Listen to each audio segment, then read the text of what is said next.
Okay, we'll just begin the game.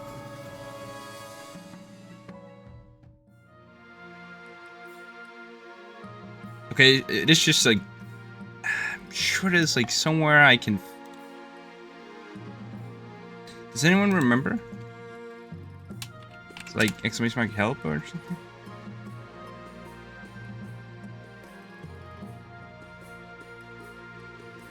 I don't know. Anyway, we gotta go through this whole council introduction and stuff like again. Yeah. Now that you're king, your first duty is to meet with the council nobles. Introduce yourself to the chiefs of the north. Good. Yeah. Okay, I gotta get something in the oven real quick. Good luck in the days ahead, your majesty. You'll need it. Dealing with us a lot. Says Chief Gideon. You rascal. Okay, I need to go grab something from the oven real quick. It's my dinner. I haven't eaten yet, so I'm a little bit hungry. I'll be back.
The VC is locked.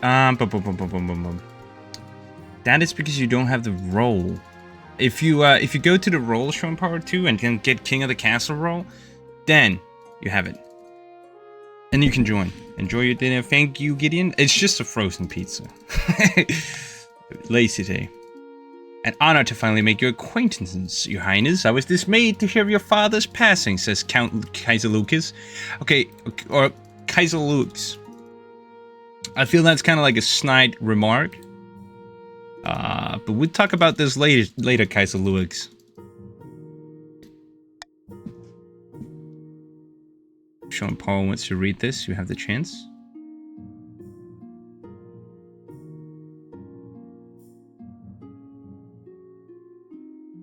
Hail and well met, your majesty.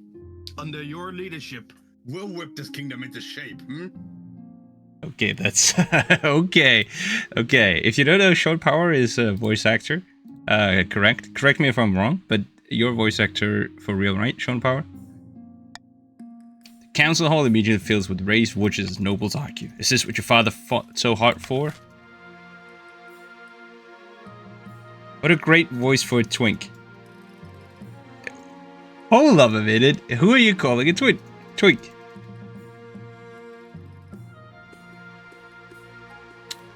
Well, have you ever been paid for doing voice acting? Because if you have, then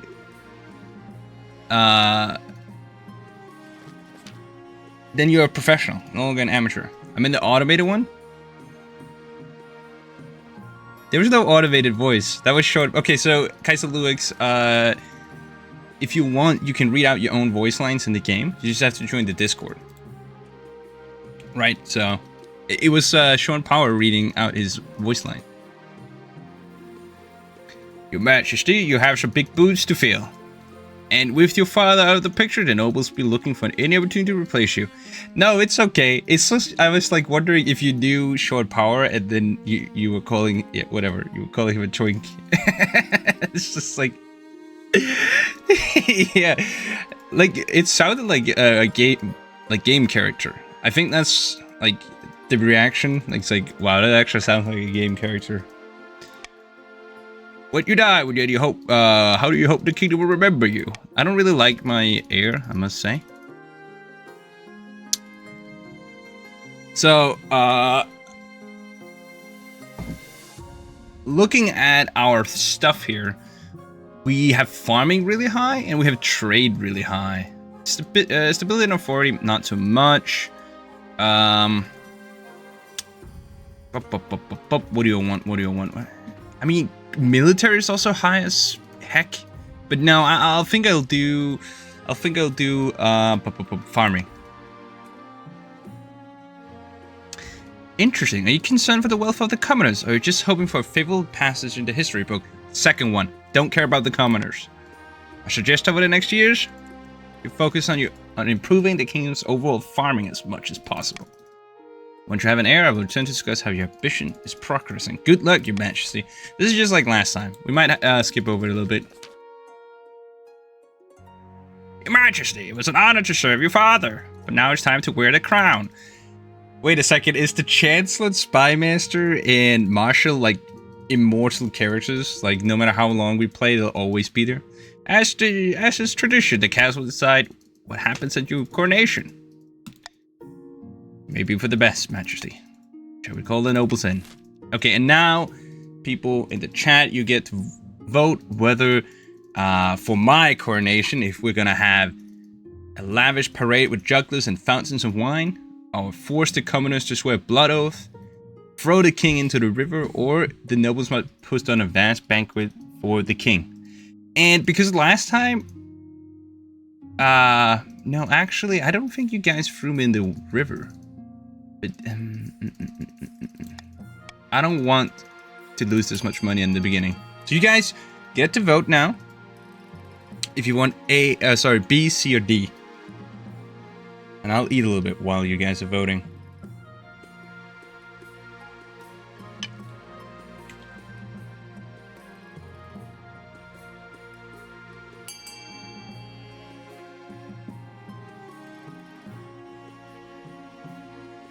Oh, you're all like... Okay, this is interesting. This is interesting. You all voted on different things, which makes it a really easy pick for me, because I want farming to increase, you know? The nobles must put on a vast banquet for the king.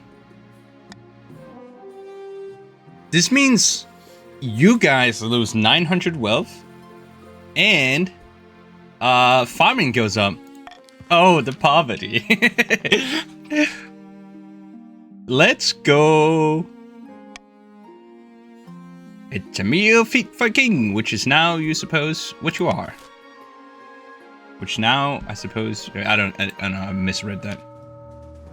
Not gonna lie, I already forgot what your ambitions are. You can always check over here and decide. Like, the little crown here, that's my ambition. But Sean Power, keep forgetting, please. Victoria of the Sean Power 2 bloodline, legendary marcher Trapper, stands before blazing hearth, roaring with arms outstretched. When have the barons of the march backed down from a fight? Never! I know you'll do whatever it takes to put me, your rightful queen, on the throne. Hello, Nasukin. Welcome to the stream. Alright, barons, which is only Sean Power for now. Feel free to vote on your scheme. All hail Victoria. You misspelled her name, but that's okay. Let's...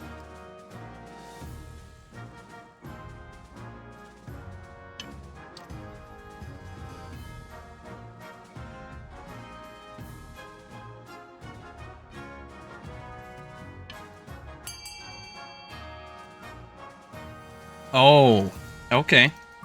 Modernization. Lower others' military. You won't? No, don't worry. Okay.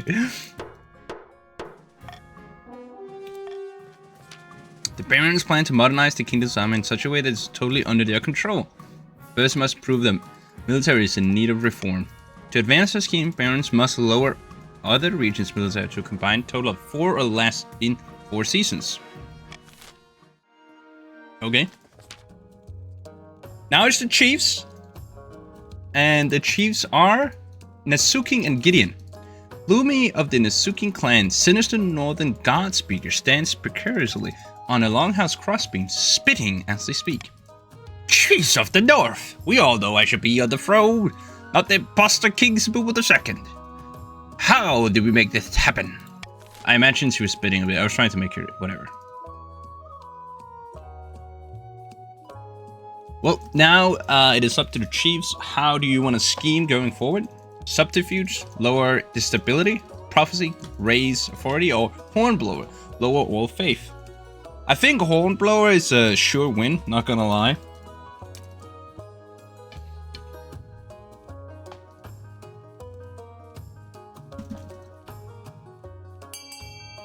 The faith is extremely low.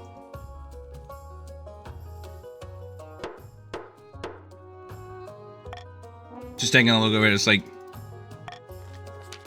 the chiefs plan to dig up Uthill's legendary horn and use it to take over the kingdom. First, they must win the favor of the gods by diminishing the kingdom's belief in the ninth. To advance their scheme, the chiefs must lower the combined total of all regions' faith to 12 or less in 4 seasons. Heathen kingdom, I suppose. There was something about a giant spider attack last time that really ruined our faith, I'm pretty sure. Look at all these faithless heretics. To be honest, even the Baron's faith is kinda low. Carol of the Kaiser Luox's dynasty, sinister Eastern orator, leans steadily on a podium, whispering carefully.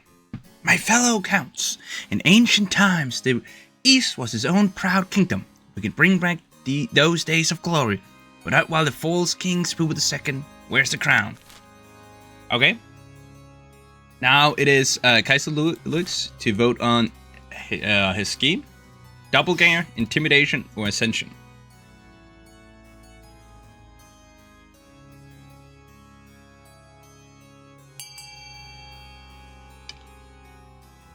Obviously, lower own faith. It's already 0.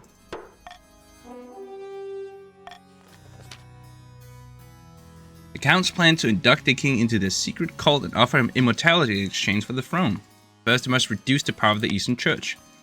To advance the scheme, the counts must lower their faith to 4 or less in 3 seasons. Okay, so I'm a little bit scared here because 2 of you have lower faith, and it's just like your faith is a 0.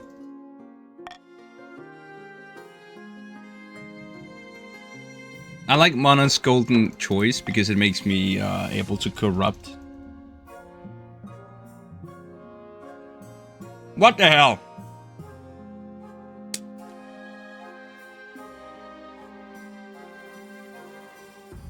Not the giant spiders again. We had the giant spiders last time as well. Well, first let me pick an honor guard. Good news, your majesty. I received a vision. I saw you bathed in the holy light. Blades and missiles crumble to dust before they could reach you. You do not need to recruit an honor guard. The 9th guard will shield you from all harm. Our faith is really shit. I don't think that's true. You know, I've never seen the 9th guard protect someone from a sword through the chest. You need tangible guards, your majesty. I can't even pick, you know, the... Hey, the _devil_commander, welcome to stream. Yes, you just do ! join he. Exactly. And now you are part of the counts. Well, I think...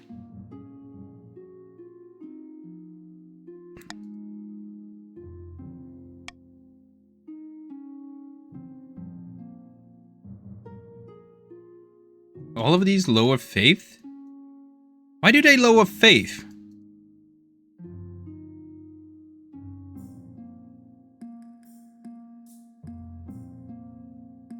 I don't need an honor gun. Your Majesty, I must protest in the strongest possible terms. The nobles would consider this an insult to a warrior's prowess. And more importantly, without an honor guard, you're totally unprotected. Is your life worth so little to you? Authority goes up, defiance goes up, and faith goes up. I'm willing to risk it. You know, this might be a dumb move, but it also is a baller move, so suck it.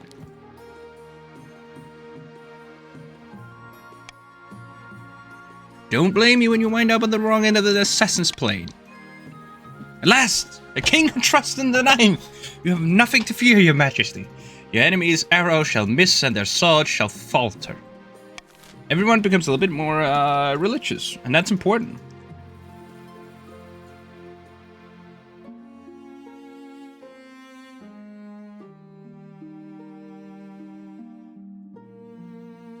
I do, Nasukin, because last time I had an honor guard, they all died to giant spiders. Which apparently we're gonna have to deal with again. Your Highness, a forest on my land has been completely overrun by giant spiders, some are as big as horses. Oh.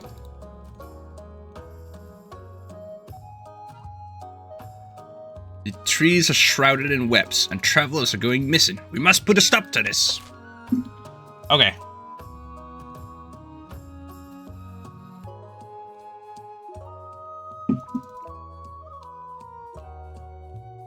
Okay. Please. I'm gonna give you 500 bucks if you vote for A. On the count of the East, what does that mean? You're just one of the counts. Don't worry. But here's the voting options. Send in the army to wipe them out. Burn it with fire, put a bounty on giant spider legs, or we must learn to coexist with spiders. Before I start the vote, I will say we did this last time and it completely screwed us over. Yeah, that's it. Like, you're part of the purple people, and you want to lower your own faith, essentially. Meanwhile, you also want to make sure that the red and blue faction does not win.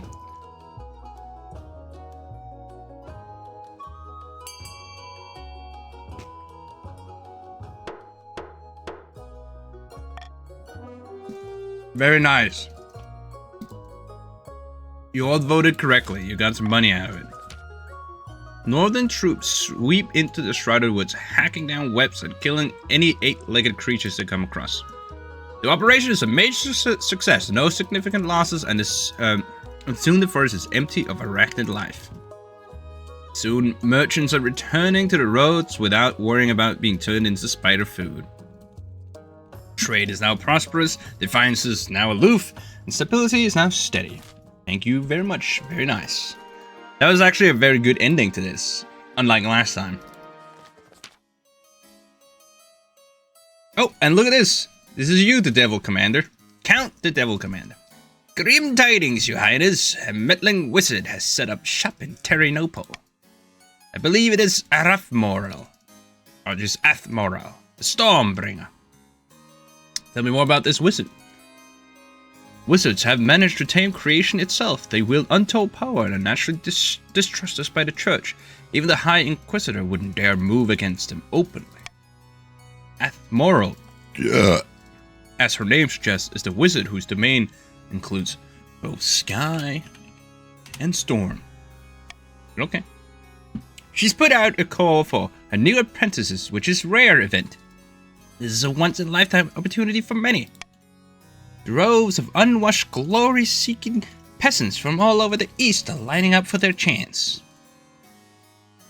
Oh, and this is your chance, Sean Power, to read out your bit while I eat some pizza.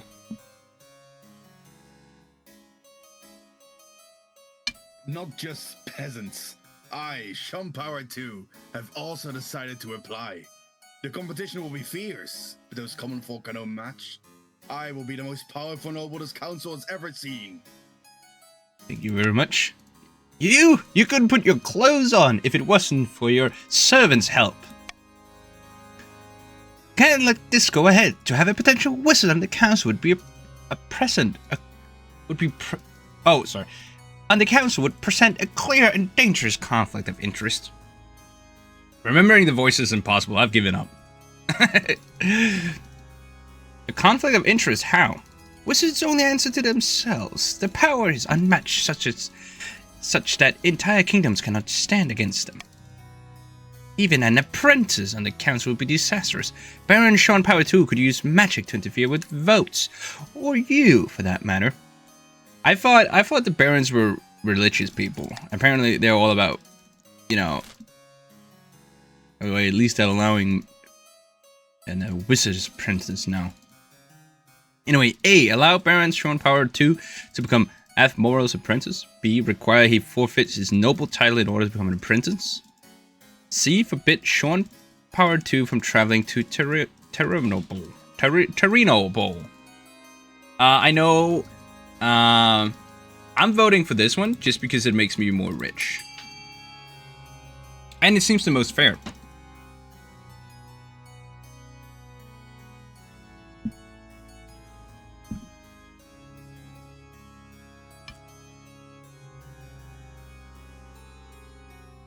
Good, Gideon.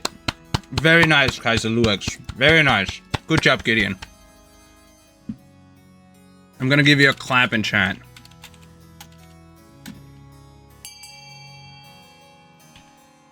Oh, I fucked up. The Devil Commander voting in his own interest. I should remember this. I suppose it's an acceptable compromise. Sean Power 2 begins his journey to Ternopol immediately. Loses all the wealth, but we give the wealth. His successor, Baron Sean Power 2 II, inherits his position on the council, but the treasury confiscates the vast majority of his wealth as payment. You haven't actually died. No, you haven't actually... I'm pretty sure you haven't died. It's just like... In terms of gameplay, you're no longer in here. It's just like now it's your son or whatever. Avmoral's presence in Ternopol attracts all sorts of visitors. Though the power of her latent magic starts to wilt crops for miles around. Okay, so the farming goes down a bit. That's okay. Trade is now going up as well. We're ending the second season. And it's the auction. Okay, so... For the people, did I kill him? Nice. For people that don't know, you should look at A, B, C, D, E, or F and see if it helps your cause, like if it helps your scheme. For example, if I could, as the king, fund any of these, I would fund A. Because it, no, sorry. I would fund E, because it would increase farming. Right. Well, this is awkward. Let's start the auction. And it's the two highest funded buildings that will get built. That means you don't necessarily have to spend all your money to get something funded. And you don't have to be the most funded one, just the two most funded ones. Fund F? No, don't lower War of Faith. What is this? And also you don't have to fund something that's in your territory either. I gotta regain my father's wealth. Oh.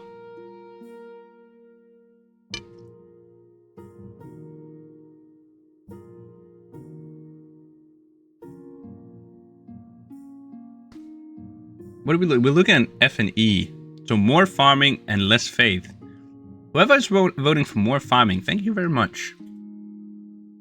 That makes my ambition easier. But the whole faith thing, that makes chiefs and counts easier. Hey, Netsuking, thank you for funding E. Oh, look at this. This is the farming one. That's actually Gideon. Shout out to Gideon, helping his king. Alright, new season. No more spiders. Finding a spouse and new laborers. I'm gonna take finding a spouse first. Your Majesty, it's important to find the spouse sooner rather than later. I'll take the liberty of finding eligible candidates. Which is your preference, men, women, or do you not mind? Gideon, you loyalist traitor. I'll just say any, I don't really care. Thank you, Your Majesty. I'll send out messages to the most influential noble families in the kingdom. Let's see what they have to offer. This time it's not my mother, which is interesting. We have to run ads, sadly. But I'll try to run the ads in such a way that it doesn't disrupt or it doesn't make you miss out on any gameplay. So we run 30 seconds of ad now, and it should be fine. See you in 30 seconds.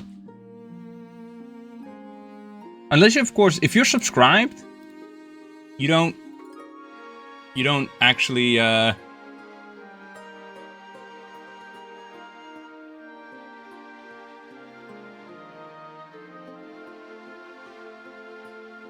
you subscribe, you don't get the ads, but I don't know why I say that now, right? With the ads are actually rolling.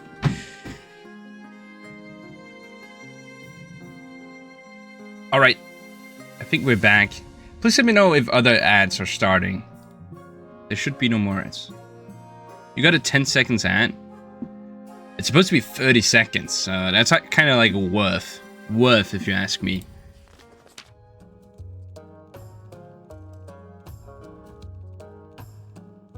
Chief Nisuking, Your Highness, a forest on my lands has been completely overrun by giant flies. Oh my fucking god. Are you kidding me? Okay, we got rid of the spiders. I suppose this is a teaching in, you know,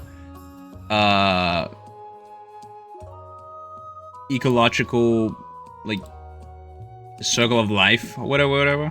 You know, you can't just kill all the spiders.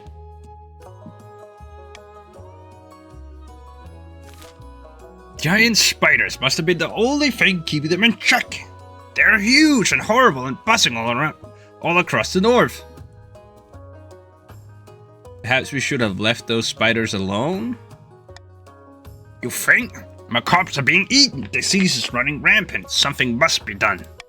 Okay. A, set massive fires across the north to smoke them out. Hire a wizard to deal. Oh, should we hire Short Power the 2? Or Short Power 2 for this? Trap them with honey. The chiefs would just have to learn to live with it. Oh, that's no good. That's no good. I don't like that one. You don't get to vote for that one. I would say C, trap them with the honey. We have a high amount of farming. Should be fine. Vote for C.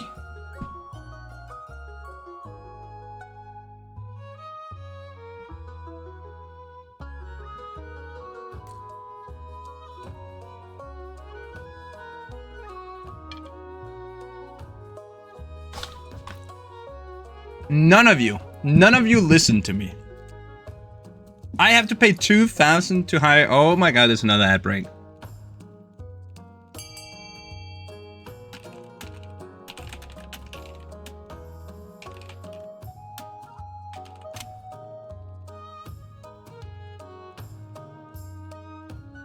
I need more loyalists. I need more people like Gideon. I mean, even Gideon didn't vote for me this time. I vote my preferred thing here. God damn it.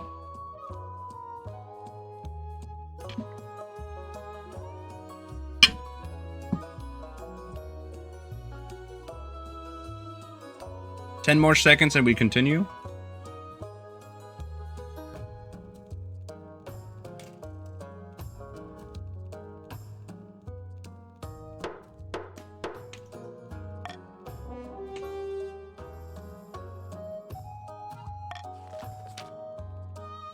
After scouring the land, your chancellor finds a wizard who claims mastery over vermin and pestilence.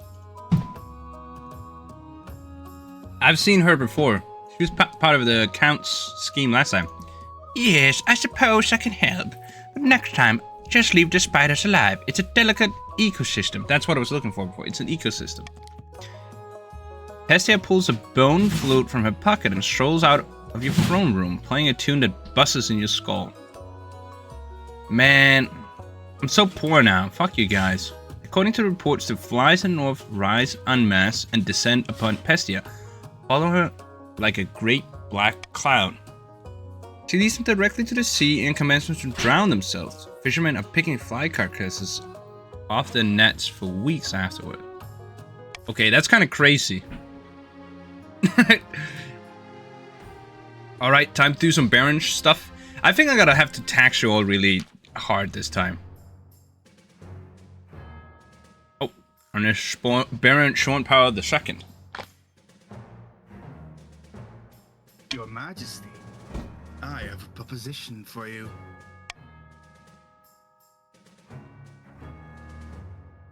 As we all know, you are the greatest king who has ever lived. But you've been locking a lot of people up. Which is your right, of course. Only many of them are the pettiest of criminals. There are thousands locked up for illegally dumping human waste, for example.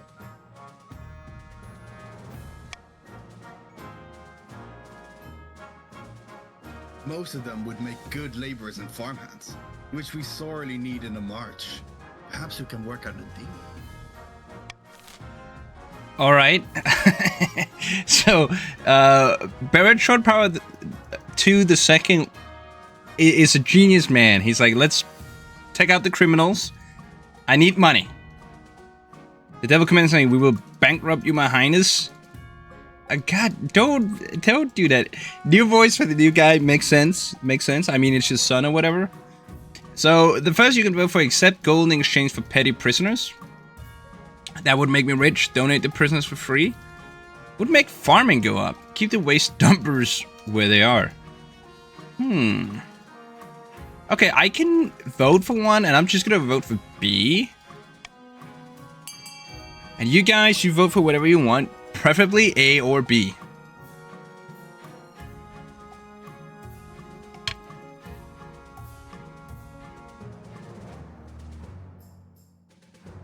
I feel like the Devil Commander is just out to get me.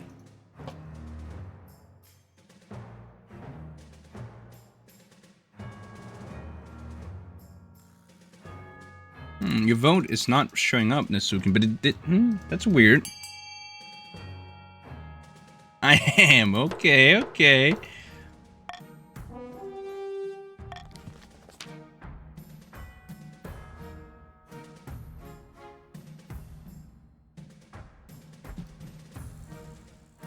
A most generous offer, Your Highness. Most generous offer, Your Highness.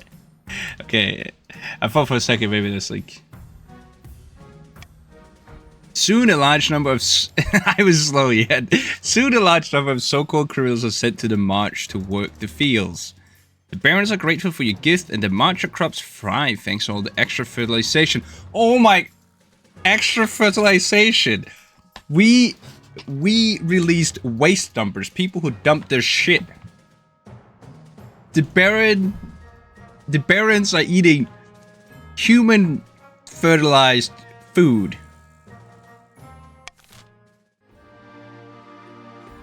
We gotta end this season. What a season! Flies in the ocean and flies in the ocean and human shit in the fields. We'll take +1 defiance. Like, I need the money. You guys are trying to bankrupt me. Yeah, if you look at... The barons invest twice in fur trade, making 500 well done. Would it be mean? Would it be mean, short power, to cruel tax you? But it's like, you guys just spent like 2,000 on my money. 2,000 on my money. The only reason I don't want to do this is because then this one goes to 4 and I don't like that. So I'm gonna keep defiance at here. Yeah. We will assassinate you. See, this is why I'm letting the counts get off easy this time. But I need more money. We got a rogue golem, occupational hazard, and then we got illegible options. Wise choice, my liege. Your father was poor? No, my father was rich. I found 3 potential matches for you. 1 eligible young cannon from each of the kingdom's 3 regions. Choose wisely, you'll be securing a powerful alliance. What if I don't want to marry any of them? That's a decision that can wait until after you've seen them, isn't it? Okay. Chance shall lead you to a great hall where there range 3 portraits and easels. For now, you're just covered by cloth. Oh, Sean's father only had like 800 bucks.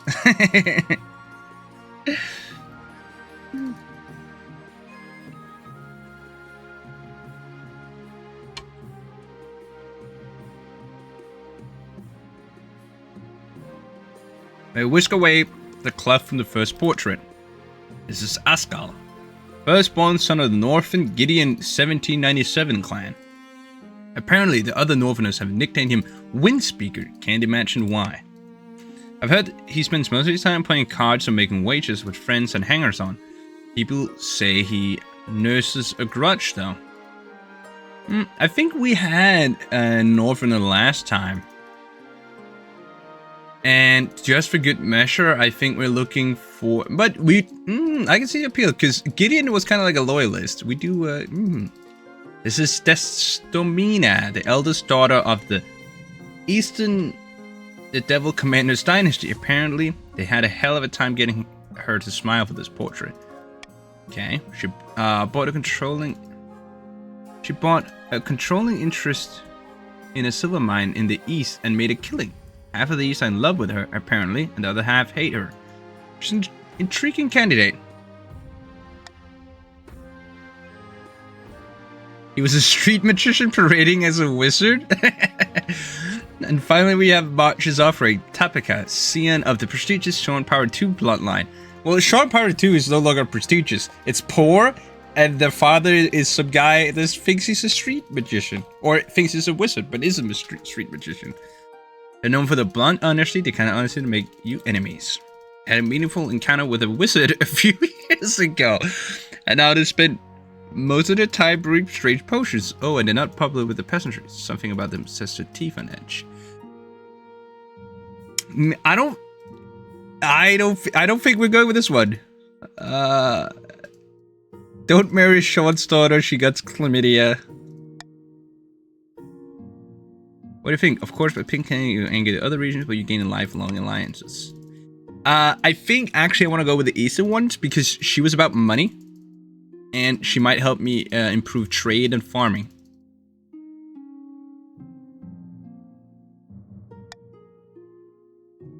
This is Destomina, the eldest daughter of the Eastern, blah, blah, blah. Oh, I accidentally just said, I made my decision. I want to take Destomina of the East. Yeah, I'm picking your daughter. The Devil Commander, I'm picking your daughter. Don't worry, don't worry. Excellent, I'll make the arrangements.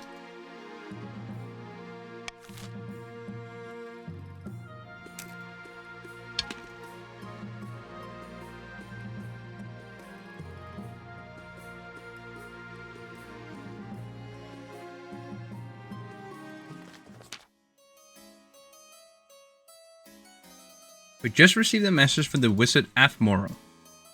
Your Majesty, there was a storm localized entirely within my chambers this morning, and this letter appeared in a flash of lightning. Her new apprentice, Sean by the Two, has died! This is quite normal, Your Majesty. The survival rate of wizard apprentices is less than 1 in 10. So you actually did die. Regardless, Afmoro has sent us compensation. How charitable. And what of the damages that she's already wrought in Terinople? Did we receive any compensation for that? Alas, no. Only this 150 gold. Wait a second. Okay, so this is kind of funny. Not only did Sean Power 2 just die, right?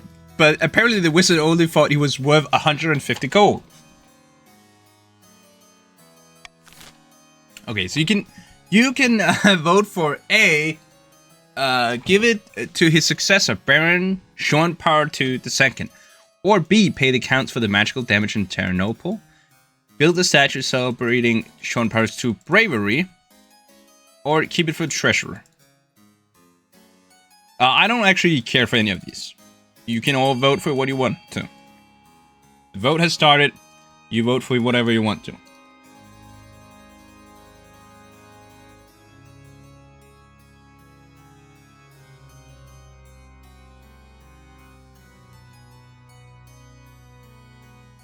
Gideon being nice.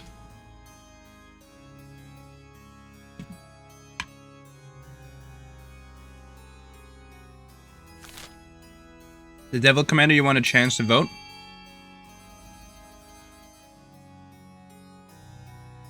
I think you voted a little bit too early before the vote had actually started.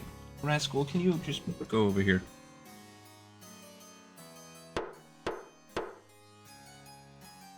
Okay. I have to pick one of these. Ah! I don't like having to pick. Ain't a little tool.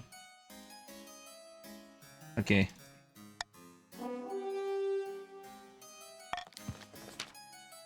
Work such immediately, though Sean Part 2 II is a little disgruntled that he didn't receive the compensation directly. What the fuck? The March actually got offended by this? Well, fuck you guys. What do you mean? A week later, the chief actually pays you a visit.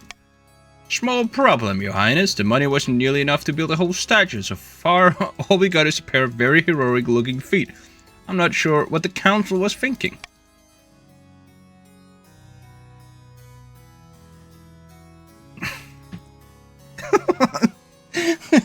You guys are useless when it comes to voting. Sean the foot fetishist. I don't want to spend all this money for that. Send a letter asking Moral for more money. Chief Architect crafts the mission, and it's not long before you receive a reply. Moral replied this morning. She somehow wrote a message in the clouds over the capital calling you all kinds of horrible things. Everyone saw it, of course. I think we can assume the answer is a no. Oh my god, what the hell? Hey, AJ the Wither, welcome to the stream.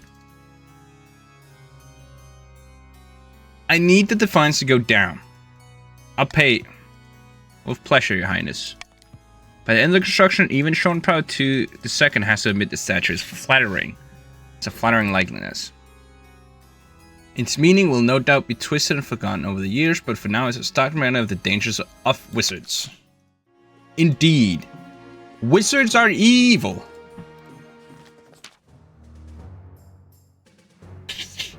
Baron AJ the Wither is saying, a rogue golem has crossed into our territory over the Ashmedian border, my liege. This could be an exciting opportunity. What's a golem? Oh, Kaiser Luix, you're true. A machine in the shape of a man, usually sculpted from clay or stone.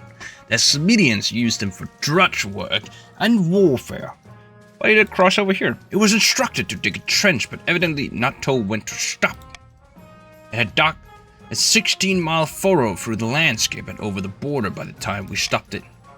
Please, my liege, this is our chance to figure out how this golem magic works. We could even turn against Ashmead. Your Majesty, the barons were drowned in their own grandmothers to gain an advantage over Ashmead. Would drown their own grandmothers. Or over the chiefs and counts. Golems are an offense to the 9th god, and they're dangerous. We should destroy it before it gets out of control.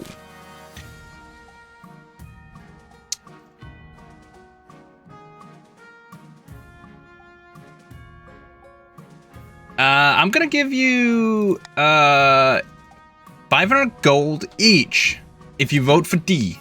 If you vote for D, you get 500 gold.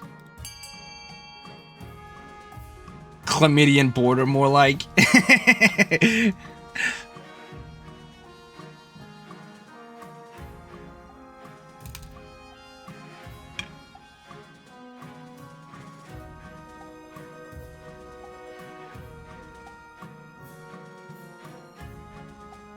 Why do you want to add it to the Marcher's army? You filthy animals. Do we have, is there anyone here to... No, it's like 6 nobles. I have to break the tie again. Well, I guess what I'm voting for. Destroy it. By my honor, this was our only chance to even the playing field between us and Ashmead. You all fools! The Grand Golem is smashed to pieces with hammers. It's for the best, most likely. Faith is going up! Stability is now united. Yes, Gladiator, you can join. You just have to do ! join and then followed by your pronouns. And if you own the game, you can also select which region you want to join.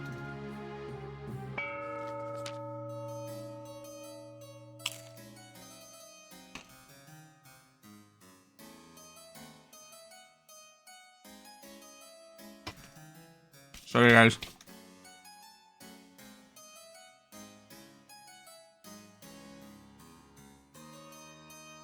In a tiny village far to the east, 2 counts meet in a derelict tavern. No one dares even glance in their direction. Peasants all across my lands are rejecting the 9th god, says Kaiser Luix. Yes, and tithe collectors don't dare knock at the door to my keep. Trade is now dominant.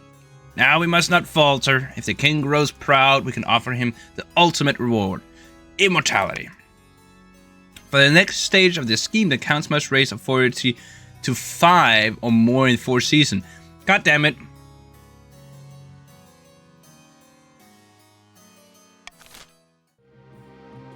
And you have joined the Barons. I think you were the Barons last time as well, Ultimate Gladiator, right?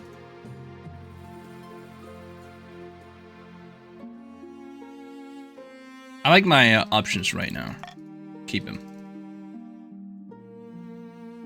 I think to catch up with the Baron lore so far is that Sean Power 2 wanted to become a wizard apprentice. He was a wizard apprentice and then he died. We got 150 gold. Also, we stripped him of all his titles and gold. He got 150 gold as compensation for his death. Well, I did. I got the compensation. And then we constructed a statue with 150 gold, which only amounted to the feet of him. So we had to pay a lot more to finish the whole statue. And also, the Devil Commander is correctly pointing out that the Barons of the March is the Chlamydia faction, apparently. Anyway, Royal Wedding. Your wedding to Destomina is, naturally, the talk of the kingdom. Nobles and peasants alike travel from across the realm to attend. For a week and a day, the capital is one giant party. The East has a strange obsession with chlamydia. Compensating? Yeah, I think so. It feels like you're the only one not taking part. Instead, you're getting ready for the ceremony. Soon enough, you're standing in St. Bertrand's Cathedral with Destomina at your side. You take this woman as your lawfully wedded wife? I've changed my mind. No, I do. I want the stability, authority, and defiance.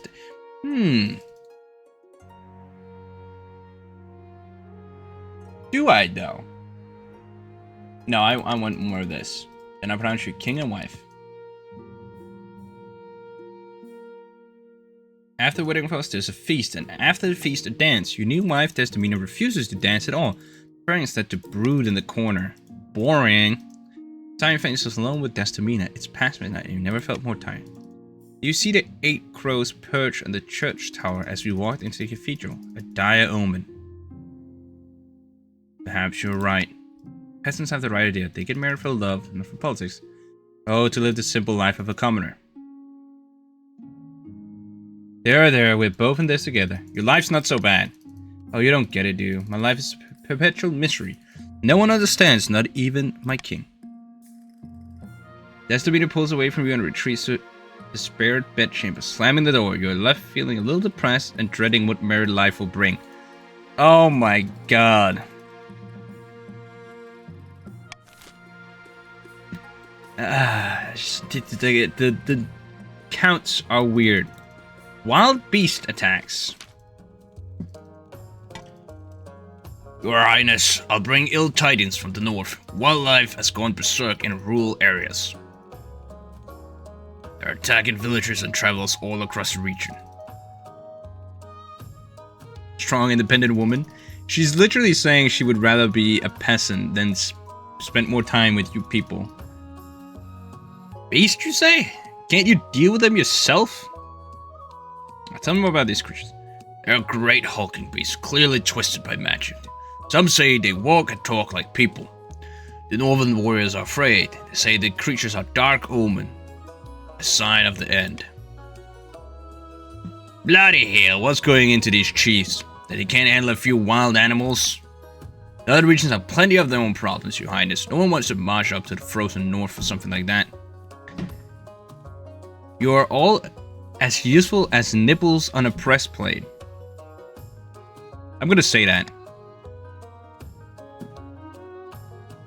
Point of order, Your Highness. Though the treasure's presence in the north is minimal, we could provide shelter for those who need it. All will be welcome, whether they're adherents to the true god or not. It's the least we can do. Or if you can afford to send detachments of mercenaries who aren't afraid of a few wild bears. That should put an end to this crisis.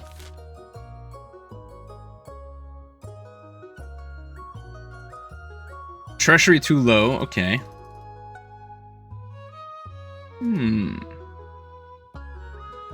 I can just do this.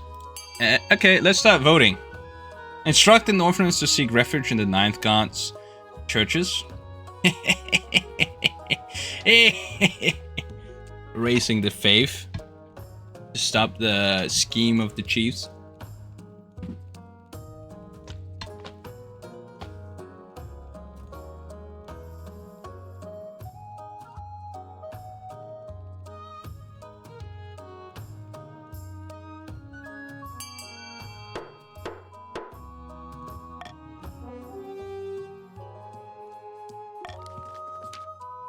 The Archbishop instructs all churches across the north to open the doors to refugees fleeing the attack. They're more than glad for the assistance. Over time, the beasts withdraw. The Northerners are grateful for the church's help, with many finding a new place in their hearts for the ninth god and his disciples. Okay, I needed it to go up more. Damn it. A terrible curse. Baron AJ the Wither rushes into the council chamber breathless and in disarray. By the blood of the dead, you look like you haven't slept for weeks. That's because I've been placed under a curse. Look, my hair's falling out in chunks. Perhaps you're ill or old, or you got chlamydia. Have you got chlamydia, Baron AJ the Wither? It's one of the common folk. I saw it in her eyes. See, it's a woman as well. She's an evil witch. Baron AJ the Wither just stuck his penis into someone with chlamydia. Okay, so we can A, have the so-called witch tested. B, send the scholars to the martial lands to find an explanation. C, have the accursed AJ witches sent to the east to relax. I'll let you guys vote for it. Whatever you think is...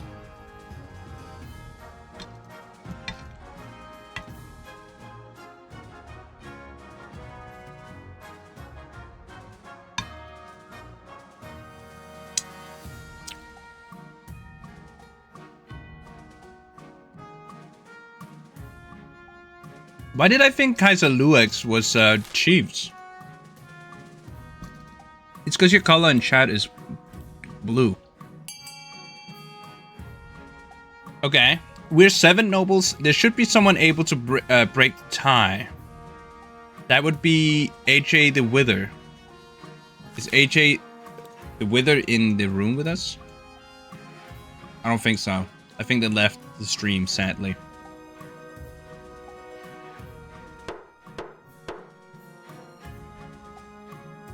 Okay. I think I will have the so-called witch tested.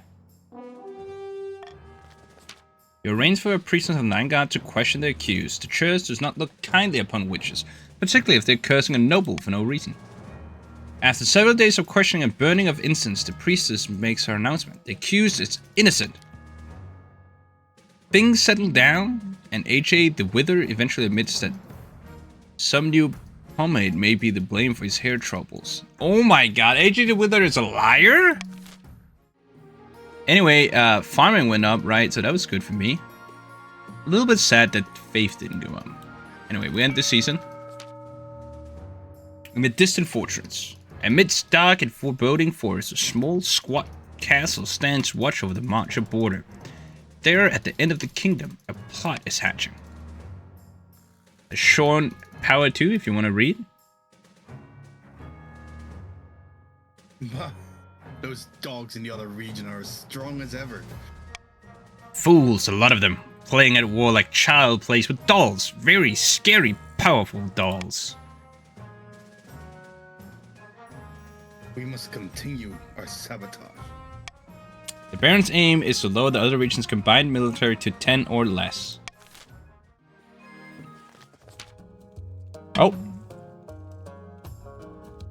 Northern sagas told of Uthel's horn, once gifted to mortals by the honey-blooded prince himself, then lost to the snows of time, never to be found again. Until now. I have it. Uthel has spoken. Last night during the storm, I besieged the drunken vessel himself, and loaded lightning strike the earth far to the north. That is where we'll find the horn. You mean into the frozen waste? Aye. Have everyone muster their best warriors. We're headed into the domain of the ice giants. For the next stage of the chief scheme, they must raise their military to 5 or more in 2 seasons. What the fuck? That's so easy. Lower your chlamydia first. Why are you so obsessed with chlamydia? You guys are having some fucking easy schemes here. But then again, barons and the chieftains are gonna be conflicting.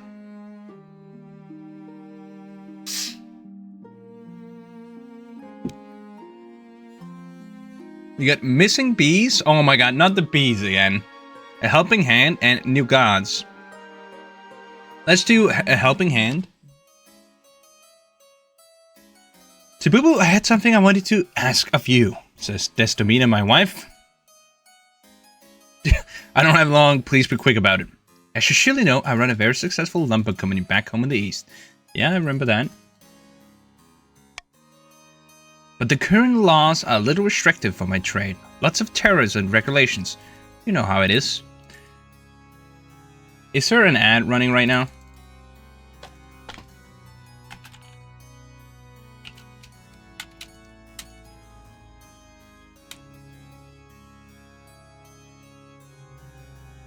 No ads for me? Okay, okay. I was hoping you could push for some changes in the council. Eliminate some of the more cumbersome quality standards. For Eastern lumber, perhaps. No, you don't get them, Sean Power, because you're subscribed. Anyone who's subscribed, don't get ads. That's corruption, plain and simple. You want me to give the East preferential treatment? I think it's only fair. The other regions just can't compete with us in the lumber trade anyway. Fine, I'll assemble the council. Ah, how delightful. I'll see you there. I need to be good friends with my wife because I need a kid. Okay, A, relax quality standards on only Eastern lumber. B, relax quality standards on all lumber in the kingdom. C, do nothing.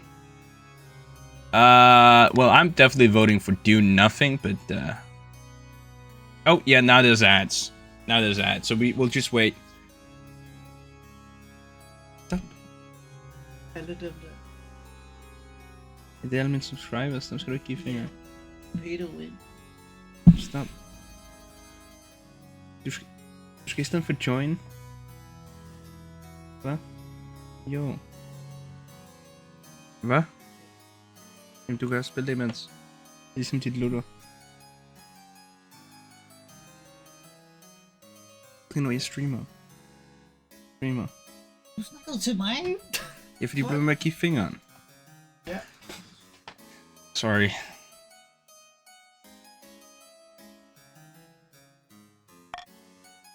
No, I still... I just want to see... Wait a second. No, I don't want to lower stability. Let's go B for max trade. No, no, no.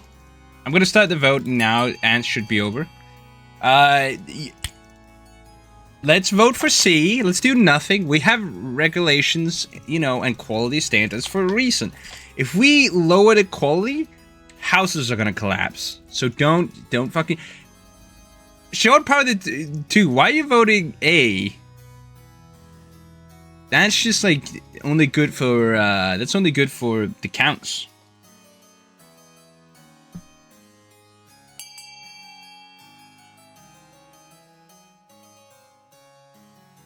Okay.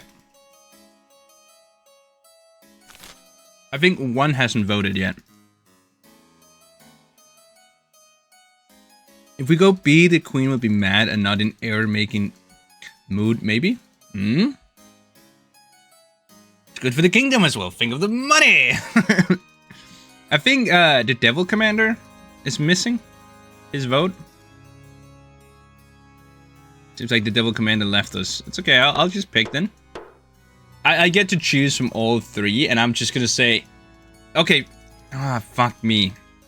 You might actually be right about the whole queen not be mad. So I have to click this one, A. Just to make sure that she is happy. Hey, Chris with the Riz. Welcome to the stream. The North Defiance goes up. The Baron's Defiance goes up. But trade is 10. Kingdom is getting rich. How are you doing today, Chris with the Riz? The other regions are outraged by the clear nepotism that's taking place, but Destamina pays them no mind. As profits pour in, she even shares a portion of the income with the treasury. Well, I needed the money. Who did you join? Chris with the Riz, you're a count. The counts are doing really well. They have 10 in trade, 10 in farming, 6 in military, 0 in faith, and 0 in defiance. Pancakes are lovely. I love pancakes. It seems like I have to start paying attention a little bit to the barons. I hope with that transaction, we counts will get a tax cut. Yes. I think there will be, yeah, something about that. Chief Nasukin saying, Your Greatness, I come to thank you and the 9th Church for your kindness during the so-called Season of Claws. Never thought I'd say it, but I'm glad for their help. The creatures' attacks have eased. I can only imagine why, but I thank the gods for it, both the old and the new.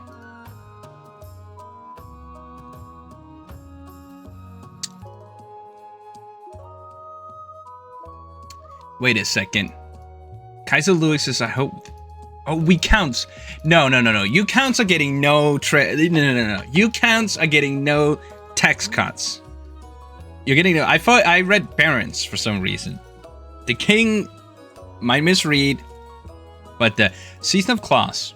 Aye, it's what we folk in the north have been calling the time when wild animals were ravaging our lands. Thankfully, the worst of it is over. May they never return. Once the chief has bowed his head to leave, your archpriest is quick to lean over to you. Your Majesty, we are presented with a golden opportunity to expand the church's influence. We should capitalize on this goodwill immediately. I agree. God damn it. Why am I so poor?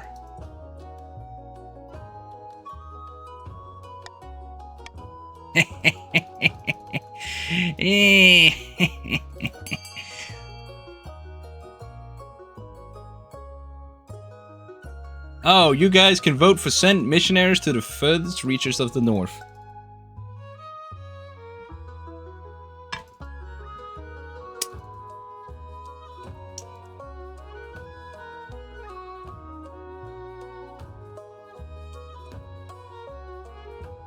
At what scheme is everyone? I don't think we can check it without, like, it might show up at this end of the season.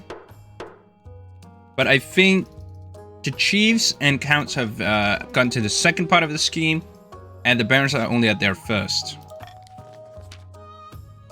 The chiefs are particularly angered by your brazenness. Still, your recent aid goes a long way to smoothing over disagreements. The missionaries yield mixed results as the months pass. Some are successful in turning the northern peasantry towards the Ninth God, while others find themselves chased out with only clothes on their back. Thank you, Kaiser Louis. Could have been much worse, Your Highness. At least no one was mulched alive to appease some shrub goddess or the like.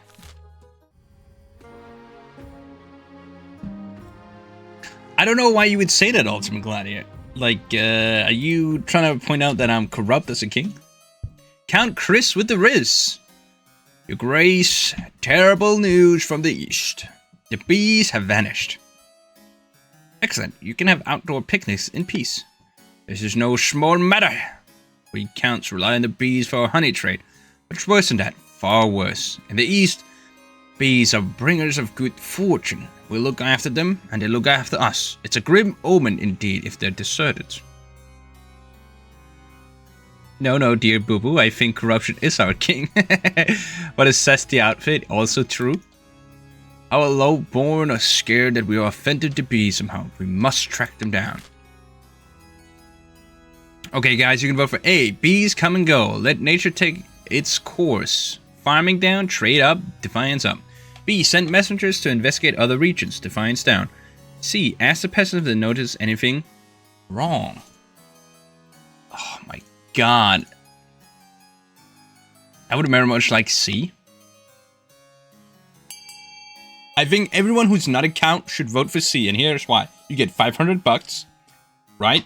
Secondly, you lower authority, which the counts wants to get to 5 or low. We only need to lower it one more time. And then we have stopped the counts scheming. Which we all want to, because the counts are going to be ahead of everyone if we don't do that.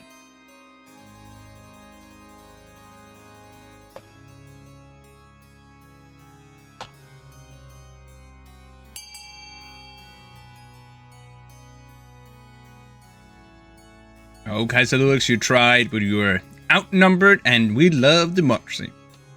Hey, Puppinwood, welcome to the stream. So what is the king of the castle?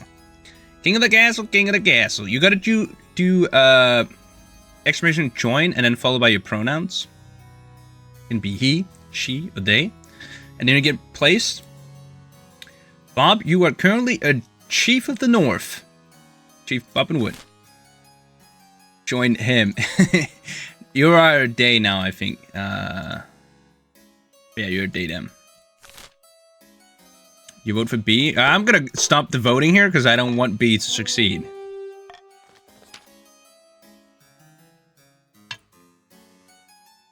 I don't actually think you can.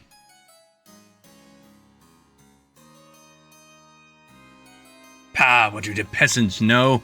Oh well, I suppose it's better than nothing. While the nobles scoff at their king, lower themselves and listen to the peasantry, the peasants themselves are happy to have a voice for a change. You hope to find something useful soon. We got 10 in stability. We like the most stable kingdom ever. Alright, you guys can now build buildings. This is an auction. A, B, C, D, E, F. You type in chat, exclamation mark, fund, and then what building and how much you want to fund it by. You can see your money here. Hello, Spookuga. Welcome to the stream. This time you're Barons of the March. Alright, guys, you can vote now, or auction now.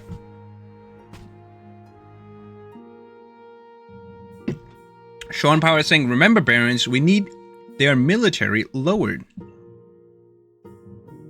Yeah, so voting for F would be smart for the Barons. Funding F, sorry.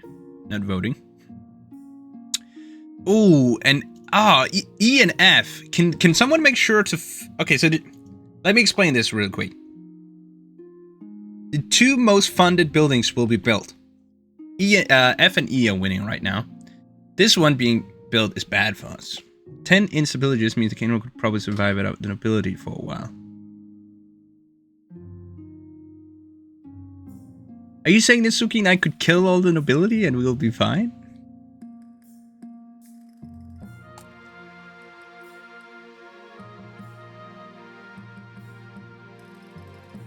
There's a bidding war going on right now.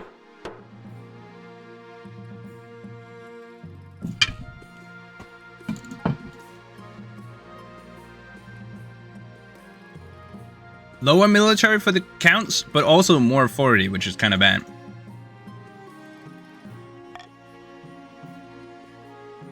Alright, a new season begins.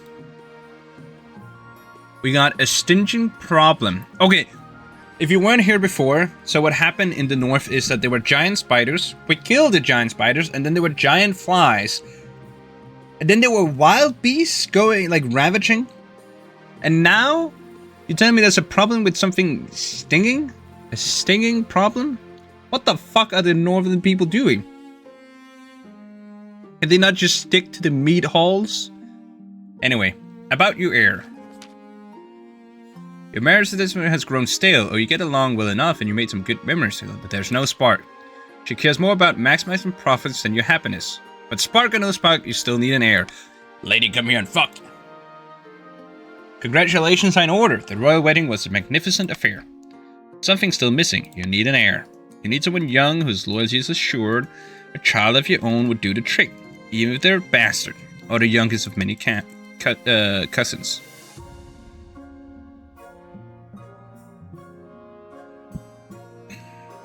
I think I'm gonna do the... Chris Witheries just became a citizen. Thank you so much for the follow, Chris with the wrist. You are the second follow of the day. That means you have the second biggest penis of the day. And I will plan to adopt a lowborn child from the orphanage in hopes that it will lower authority. You are a citizen of the Bubu Kingdom. That is the community of the stream, obviously.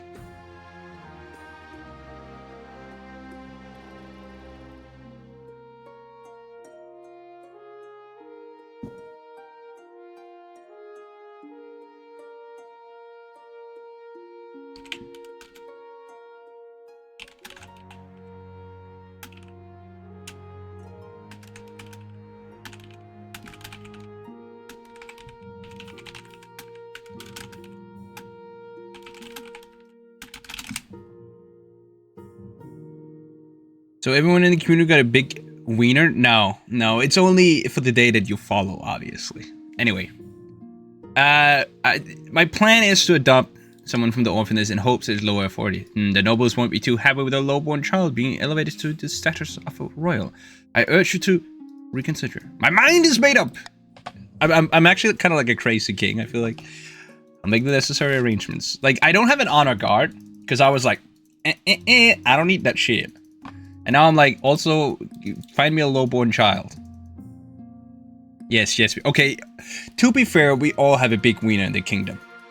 But, like, it sounds boastful to just say that, and it sounds like a lie if we don't, like... Oh, and how did your date go, Bob and Wood? You went on a date like a week or two ago? Spymaster. Good evening, your master. Tell me you ever heard of Othel's Horn. A northern legend, right? If we all have big wiener, wouldn't it make it average? No, because there's a lot of other people. Started dating this girl in December last year. Yeah, but how's it going? Get to the point. Hey, congratulations, Bobbin. You must understand, whether it's a creation of pagan spirit or not, the horn is real. Also, Bobbin's horny is real. My sources confirm it. Yeah, can we get a little clap in chat for Bobbin Wood actually succeeding in relationship? It's said to have the power to destroy any fortification with a single toot. The chiefs are searching for it in the frozen waste, having received a sign hinting at its location. You mean where the ice giants live? Precisely. We'll need to stop them before they retrieve it, if at all possible. They've gathered a great host of war heroes for the journey to the waste. We must act fast to have any hope in stopping them. You hastily assemble the council to deal with the chief's military buildup. The chiefs predictably deny everything. Yeah, that's obviously Heroes of the Iron 4. Yeah, that's why. Would you deny us our right to protect ourselves from the ice giants? Bah! Okay, now you guys in chat, who are nobles, have to vote. A, forbid the northern armies from entering the frozen waste. We obviously all want that, okay? So you have to vote for that.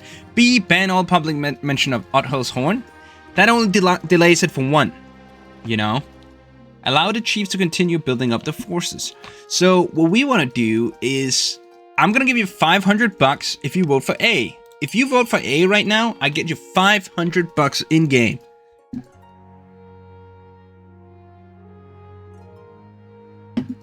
We got so much stability, we don't really care about defiance at this point. Bobbin Wood, god damn it, what are you doing? You're voting for the wrong thing. I said vote A.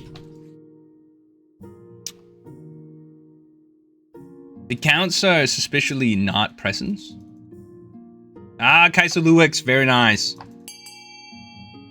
No, Gideon! I thought you were a loyalist! Ultimate Gladiator coming here with it. Oh, Chris with the wrist as well. Okay, we definitely got A. We definitely have A. Good job, guys. Actually, we did not stop it, did we? I don't think so. You think a piece of paper will stop us? Ha! You don't know what a northern chief is made of. Flesh and bones. Flesh and bones. Although your decree discourages a few law-abiding northern warriors from joining the expedition, you cannot stop them by law alone. 40 goes down to 5, so the count scheme is still succeeding. And also, I just realized the north scheme is still succeeding. We're fucked, guys. We are fucked. A stinging problem. Oh, this is where the bees are! An eastern peasant's word of the count's bees, your majesty. Your majesty. No. Your majesty, I don't want to get in any trouble. But I did spot a big old swarm of bees going over towards the north. Cash is cash, exactly. Chief Nasukin stamps in, his face swollen and covered with stings. Those damn counts, I bet they sent those bees of theirs just to trouble us. I did wonder what was going on with your face. I'm so... Ugh. I'm sorry, Chief Nasuki. It's terrible. But oh gods, these bees must be destroyed. No one dares to go outside. Our markets are ruined. Blood and stars, these bees are our livelihood. If they're killed, they'll bring bad luck to all of us. Then you should have taken better care of them, shouldn't you? So you guys have to vote. Focus on A, focus on lowering the bees back to the east. B, destroy the bees in the north. C, get the church to help the peasants. Oh, damn. Okay, I don't know what I want to vote here, so I'm gonna let you guys vote here. Personally, I think I would go for C and just hope the faith succeeds and faith goes up. But that's just because I have a little pet project right now of making the kingdom faithful again.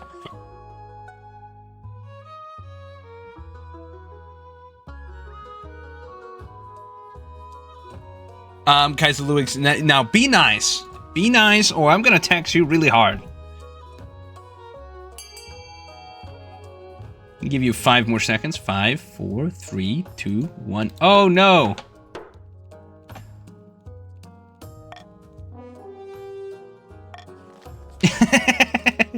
Oh, bummer, Bobbinwood. You didn't get to vote. Chief Nasukin looks pleased and bows, hurrying away to summon some priests. But even the holiest of priests have their limits. As they're stung more and more, their fervor falters. Eventually, they give up. Ah, we failed. As the northern villagers cover their homes, market days are cancelled and fields lie untended. Meanwhile, the counts are silent on the matter. No, farming went down.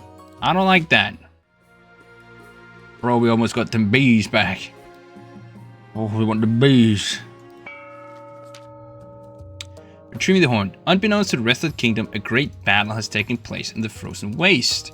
Chief Nasukin staggers home to his clan hall, where Lumi is waiting. It is done. The Ice Giants have been defeated. A great cost. Behold the horn of Utheld. As he branches the horn, the room goes silent. A crooked old ram's horn by the looks of it, but as big as a person's head, and inlaid with gold and ancient runes of power.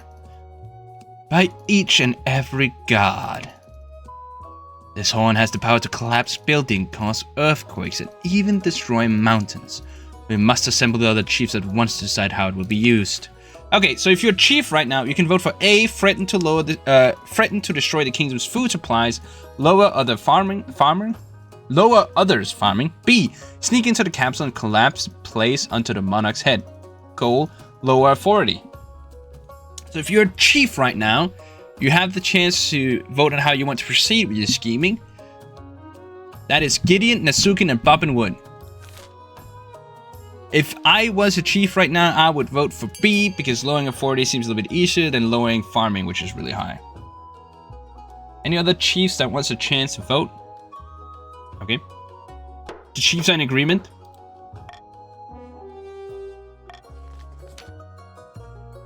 A bit too sneaky for my liking, but I'll get the job done. We'd best make sure the security is lax enough for us to sneak in. I'm sure we can convince the king to relax a few restrictions here and there. For the good of the realm, of course. But to finally save their scheme, the chief must lower authority to 3 or less. That will never happen, you fools! Oh, I gotta tax people. I love taxing. Gotta tax the counts. God damn it. I actually kind of wanted to bribe some people here. No, I don't care about defiance. I'm just gonna take the money. I'm not paying the IRS. Don't you know that's how they got Al Capone? Right? Or I forgot his name. Al Capone, right? So a northern bishop? Question mark? Eastern ruins or prying eyes? We take prying eyes first. Your Highness, you are of course the greatest king of this century. Is this something you're after? Your Majesty, I seek only to tell you the truth as I see plain. You could have taxed everyone cruelly with how stable your realm is. Kaiser Louis, I don't trust you. That's not because I don't, like, you as a person have a distrustable attitude. It's just that you are a count that wants my kingdom. But your power could have been even greater. death comes for us all, but what if it didn't have to? What if you could be the greatest king for all millennia? That sounds sacrilegious. Perhaps it is, Your Highness, but perhaps it's simply making use of the opportunities the ninth god provides, if you're strong enough to take them. Bitch, you have no faith in your region. So you don't trust me either? Chris with the Riz, you're a part of the counts. I don't. I can arrange more meetings so that we may discuss this matter further. Door burst open. So he got to you first. No matter. The counts have agents everywhere. Son of a bitch. You piece of shit. You fucking goddamn fucker. Listen, fuckhead. You have fucking crossed the line. Get that through your goddamn fucking head. Stop pushing your shit.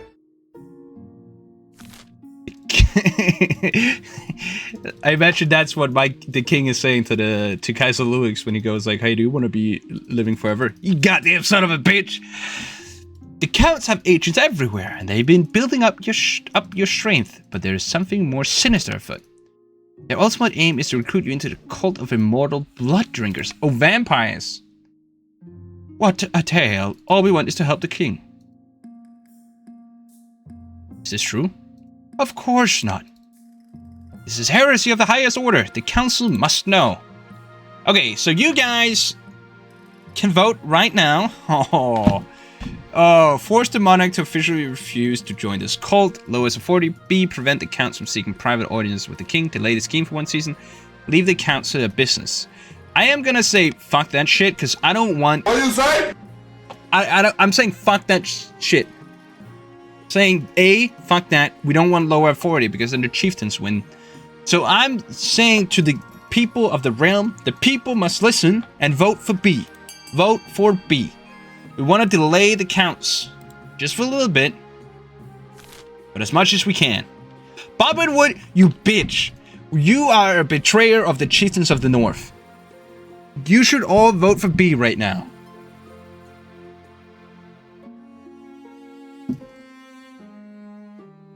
Bobbin is just a chill guy.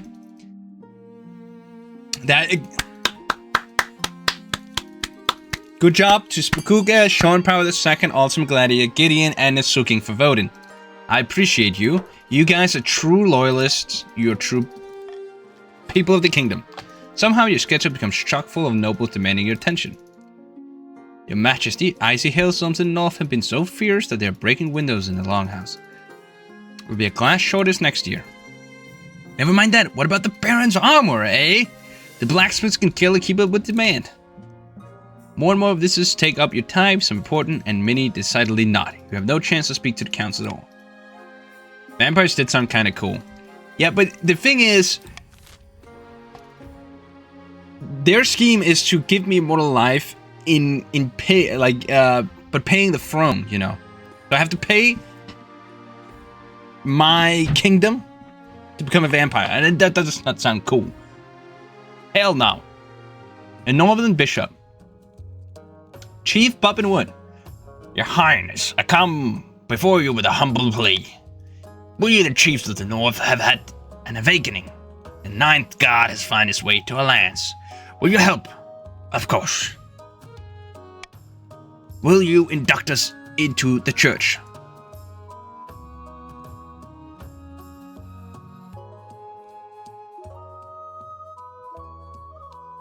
Where's my beard and my ale? You have to buy the game to customize your character. That's premium features. But are we looking at a northern kingdom actually becoming ninth guardian? What the hell? What exactly do you want me to do? We wish to officially recognize the ninth god and ask you in return to appoint a northern bishop so that we have a representation among the clergy. I should call the vote then. Beardless Bobbin. True, becoming a vampire that cannot crush water, running water, that's bad. Very good, your majesty. I should be most happy to perform the rites of this new bishop, should the council agree to it.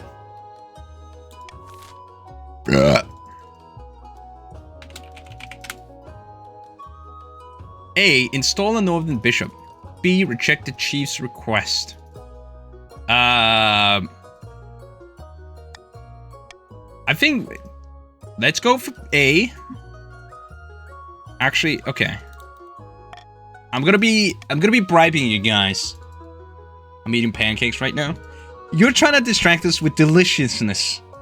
We do not have time for this, Chris, with the wrist. We have important votes. Make sure to vote for A, get $500.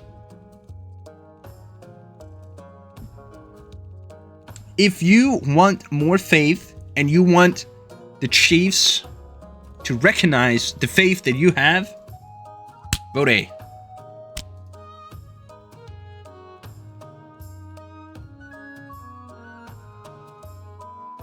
Only Spakuga is saying reject the Chiefs' request. Spakuga, why don't you want the Northens to become proper emotional damage? Okay.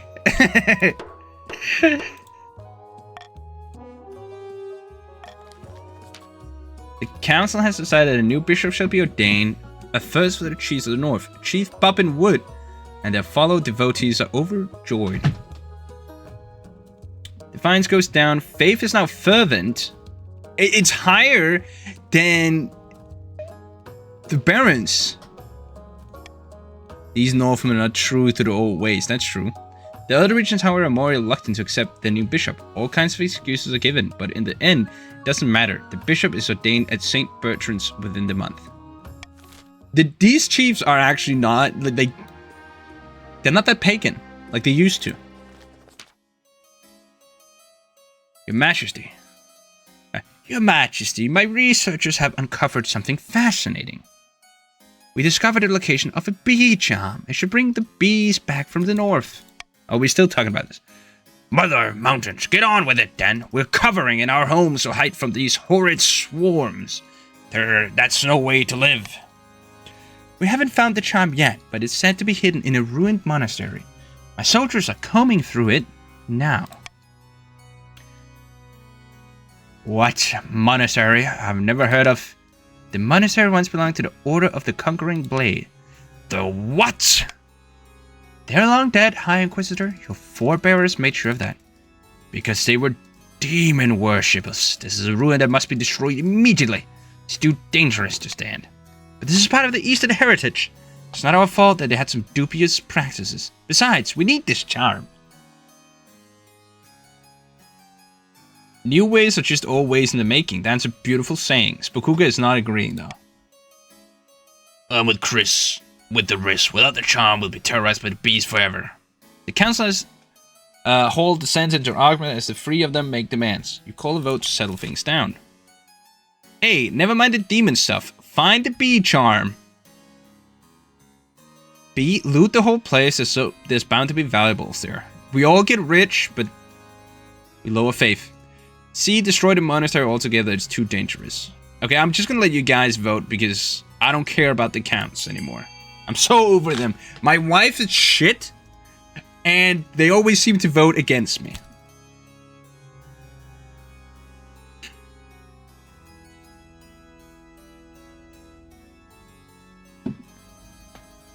Literally everyone. There's 0% chance of us succeeding in burning down this monastery.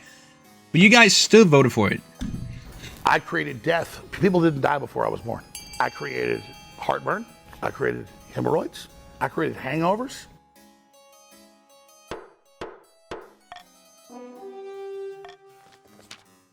The monastery ruins are torn down swiftly without a ceremony. If it ever contained the bee charm, it is lost to the rubble. Priests of the Nine God all across the kingdom praise your decisiveness. However, the common folk of the East distrust the church and are furious that the chance to reclaim their bees have been squandered. Ah, my stability went down! Likewise, the chiefs remain beset by swarms for months to come. You guys just ruined your own kingdoms. You guys are terrible at managing kingdoms. By royal decree, we can tweak the laws. Oh, right, yeah.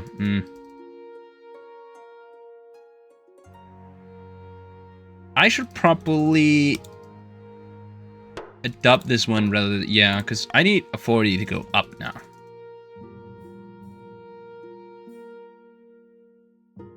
Okay, a military proposal, a clairvoyant visit, and the crystal pox. The devil commander was continuously claiming that the barons had chlamydia. The chlamydia was running rampant, and now they got the crystal pox. I don't know what it is yet, but it sounds a little bit like, you know.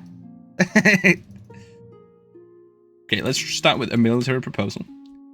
Baron Spakuka, your highness, for too long the barons have shouldered the burden of defending the kingdom's border with Ashmead.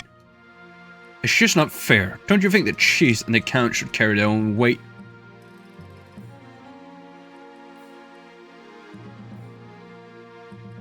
But that's the way it's always worked. Maybe it's time that changed.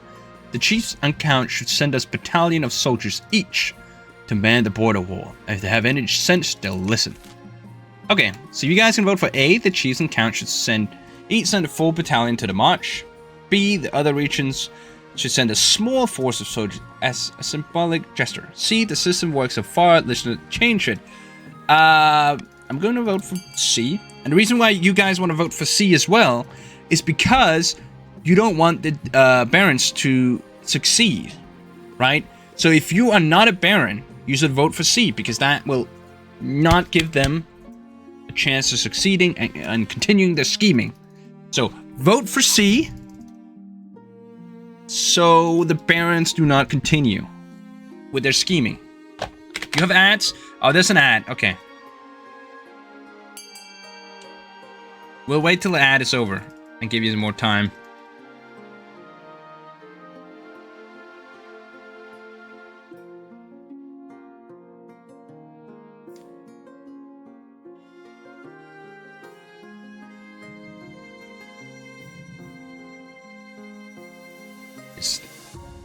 I hate that Twitch is like enforcing so many fucking ads nowadays.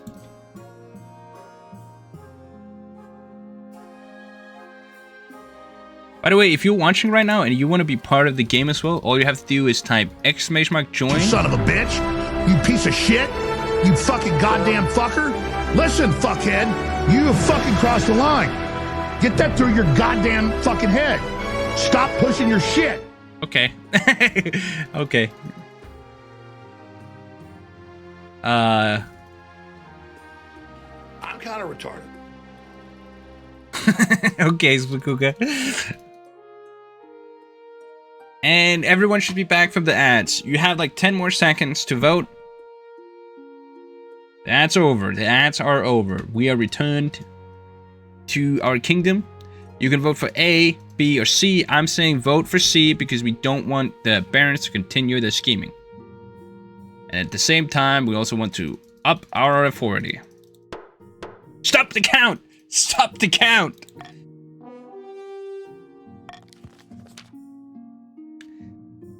I, the ninth. Maybe next time you ask us to die for your kingdom, we'll hop over to Sunny Tavern with some orange juice and sunshine. How about that? Okay, so the barons is a little bit mad. But our authority went up. That I like that. And the barons didn't succeed. No, short power is leaving us now. Your vote is integral for the barons. Short power, you can't just leave us. Count Chris with the wrist. Your Highness, Count Kaiser Louis has been having prophetic dreams. Prophetic? I don't know. It is true. I can part the veil betwixt now and some ways off. What? I can part the veil betwixt now and some way. What the these fucking counts are crazy. Give me a prophecy then. I look to the future and it speaks for me. No more, no less. For one thing, Baron Ultimate Gladiator should beware of onion soup. Ultimate Gladiator, you should be aware of onion soup. And the color blue will bring bad fortune to Chief Bobbin Wood. So Bobbin Wood, no more blue. But that's my favorite color. Please, Your Highness, have him foretell the future for the council. We gain insight into the great mysteries. Okay, I drink no more water, only ale. Okay, what should be done with this omniscient fortune teller? A. Alright, just this one. Begin the visions. B. Throw the charlatan into the dungeons. C. Make the Count Kaiserlux an official council advisor. Literally, more trade, more, but less authority. I don't want this one. So you can vote for A, or you can vote for B. A might be fun, because we will see random stuff in the sort of future.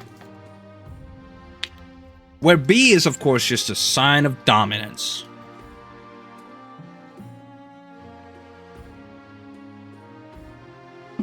Bobbin Wood was not happy about not being able to wear blue. You prefer Dommy? Fair enough. Is there anyone in chat who wants to break the tie? Let's see. If Chris with the wrist, if you want to vote, you can break the tie. I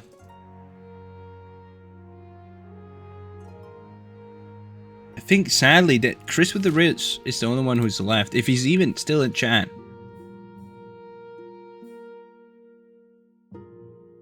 I actually think you're the last count left, Kaiser Lewis.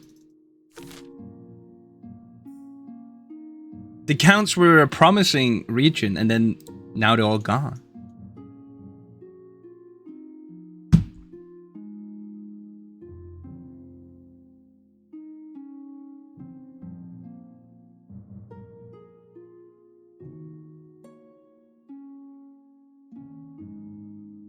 Someone is making us disappear. Has to be.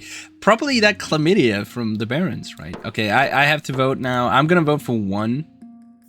I'll break the tie. Count Kaiserlux spreads a dark velvet cloth onto the floor, sits cross-legged and closes his eyes. After a moment's silence, he gasps. How exquisite, your majesty! Something wonderful beyond the veil. Let me gather myself so I may understand what lies ahead.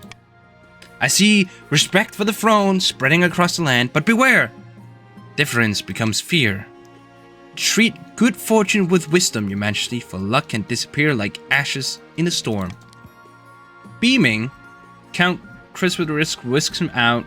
You think you spot a couple of coins changing hands, but you can't be sure. What the fuck? Count Chris with the wrist has given some money to Count Kaiser Lewis. What's going on here? Sure enough, the Chancellor soon reports a new tax treaty with Esme that puts the kingdom at a great advantage. Kaiser Lewis must have known what he was talking about. Oh no! Oh no! They're tricking me! Oh my god, they're scamming me! They're tricking me into... I'm getting scammed. I'm getting scammed right now. Baron Spakuka is saying, Your Highness, I bring bad news. An outbreak of crystal pox is ravaging the march. Scammer got scammed. 1, 2, 3. Crystal pox, what's that? A most terrible disease, your majesty. It begins with a rash of boils, which slowly and painfully crystallizes until the poor victim is sparkling like a diamond. Eventually, the sufferer becomes a crystalline statue. A painful but admittedly glamorous way to go. How many dead? Whole villages have succumbed. The disease is terribly virulent. Your Majesty, if I may make a suggestion, victims of crystal pox are only infectious at the boil stage. Once they are fully covered in crystals, they longer spread the disease. Indeed, the pox crystals can be harvested and used in jewelry. If we allow the pox to spread, we can make money in the market. What the? Are we gonna let the disease spread so we can harvest the byproduct?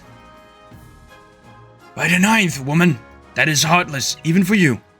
The only way to fight pox is to close the roads and shut down all trade until the wave subsides. Is that what you want for the march to lose money? Scammer got scammed. So, you guys have to vote for A, spread the crystal pox and harvest the gems. B, don't do anything one way or the other. C, quarantine the march to prevent further spread. Okay. These are just bad votes for me. Like, nothing good here. Except maybe A. Divine goes down. Military and faith and stability. Oh my You guys vote. You can vote A, B, or C. You guys are actually voting on spreading, like, unpurposely spread the crystal pox and harvest the gems. Spookooka, you're cruel to your own people. Ultimate Gladiator is doing the only thing that's... Yeah, that is Spookooka area, but he's like, money! I can get money! You son of a bitch! You piece of shit! You fucking goddamn fucker! Listen, fuckhead! You have fucking crossed the line! Get that through your goddamn fucking head! Stop pushing your shit! This is outrageous. How many will die for your greed? You voted for it, Spookooka. Shut up. How could the council condone this? Defiance is now treasonous.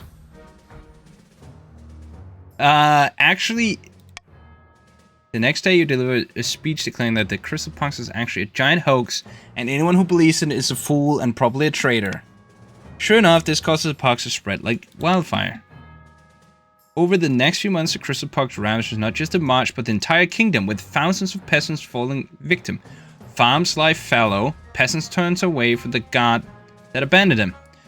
Fuck me. Farming is now barren, farming is not sufficient, farming is now bountiful. Military is mediocre, military is now strong, military is now educated. Well, the barons, we got military down, yes, you were smart. 4D chest. But on the bright side, you add a sparkling hoard to the treasury. In fact, all the nobles make a tidy profit, even Baron Spookooka.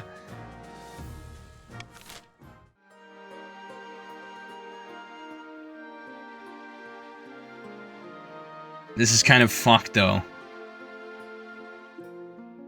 Everyone got kind of... Yeah, they got, a lot of money got spread around there.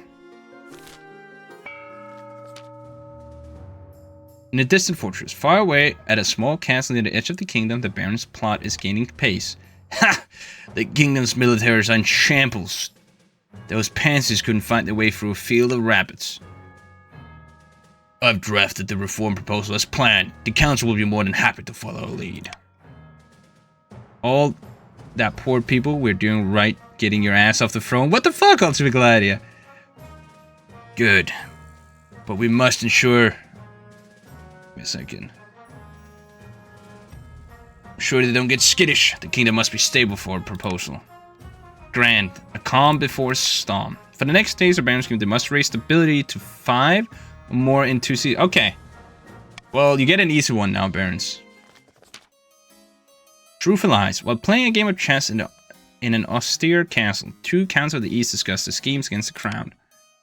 How delightful! The king is drunk with power. He's mandated statues of himself be built in every major city. Logically. Our sculptors are doing well, I hear. Better still, it means the time is right. But I was thinking, should we really show the king the true secrets of our group? I thought that was the point, immortality and all that. Yes, but those secrets are meant to be, well, kept secret. What if we pull the wool over his eyes? Okay, so if you're a baron, you can vote for A, plan a false immortality ritual for the kingdom to kill him. Lower own defiance. B, induct the king into the real secret of immortal blood drinkers. Raise own farming. There's only one, I think, left that can vote, and that is Kaiser Luix. Oh, you're actually gonna give me a proper immortal blood drinker. Let's go.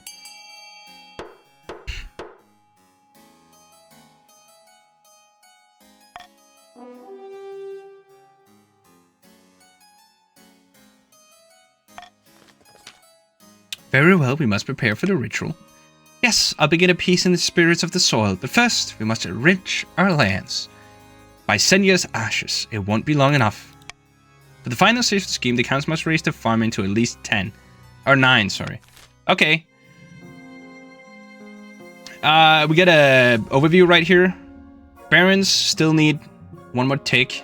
But, chiefs and these boys here will win if they just do these two. I'm back from eating pancakes. So delicious. Well, I'm happy you're back. In the meantime, It's been going really well for you cunts. I will say something right now because I know we have a lot of new people who are playing this game as well. People from my community. When your advance is higher than a 40 or stability, you can rebel. That might be a chance for you to win the game. Yeah, barons are right very far behind. On the verge of rebellion, cannot start rebellion, cannot start rebellion. But the barons have the highest military and can do a rebellion if they want to.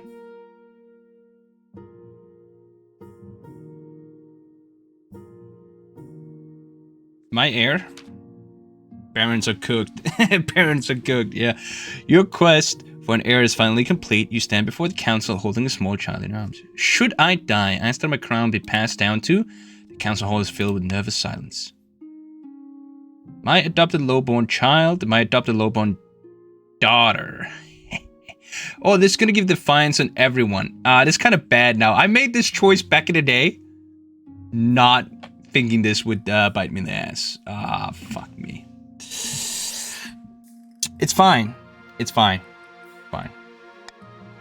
Silence continues, accepting a few stifled coughs. After the awkward pause has stretched out to over a minute, there's finally some sporadic applause. The nobles don't appreciate you inducting a lowborn child into the royal family, but whether they like it or not, by designating an heir, you've cemented the stability of the kingdom. Your Highness, may I be the first to congratulate you on adopting an heir. What is her name? Sebubu the Third. I love this like naming scheme. It's just like, ain't barons cooked if we and the Norths unite armies? Yes, Chris with the Riz, but they still have a chance. I think it's like a. Thank you, Gideon. Thank you, Kaiser Luix. I appreciate the. Huzzah, Your Majesty, I'm sure little Sebubu III will grow up to be a chip off the old block.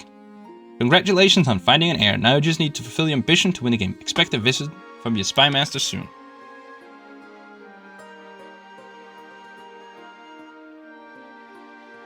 We got Pox in the capital. Off with his head. Spakuka, you be quiet. Your Majesty, the crystal pox has spread from the march to the capital itself. Hundreds of its citizens have succumbed. You guys voted for this, by the way. Fuck you guys. Our streets are covered in glittering statues of the afflicted. My stability goes down. How did this happen? Well, Your Majesty, a swift quarantine of the march may have prevented this, but the council declined to take action. In any case, a rumor has spread among the peasants. They believe the only cure for the crystal pox is the king's touch. Well, that won't be happening. In your shoes, I'd say the same, but Your Majesty, the common folk are absolutely convinced. If you don't heal a few of them, they may storm the palace just to get their hands on you, or rather, your hands on them. What if I can actually help? The crystal pox has no cure match, only the ninth god can help them out. Should we look at the council for guidance? Oh my god, the king lay hands upon a token few of the infected.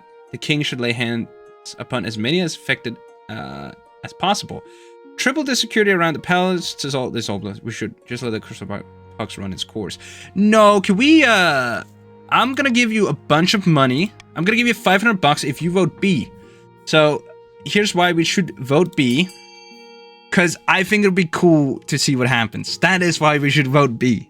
Please. If you're in chat, vote B. Well, A could be fun as well, but B, I think, is the funniest. The king should lay hands upon as many of the infected as possible. Considering that this is a viral disease, the king should get it, right? But then what, like, there's a rumor that I will cure them, and there's 95% chance it's correct.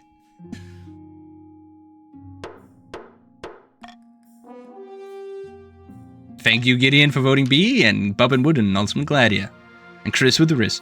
The next day, you ride out the capital's central square and find a swarming mass of peasants waiting.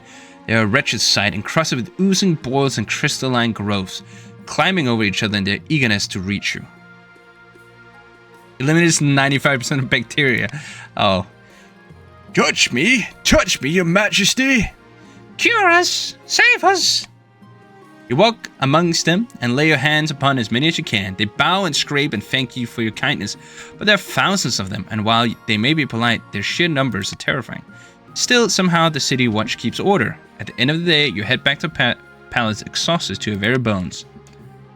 Turns out you can't really cure it. The crystal pox continues to ravage the capital, but the legend of your personal intervention spreads far and wide. Soon, half the kingdom believes in your healing touch. When the pox finally passes, gemstones litter the streets, but the people are too busy mourning to pick them up. The treasurer has her servants collect them under the cover of darkness. This is actually fucking sad. What the fuck, Chris, with the risk?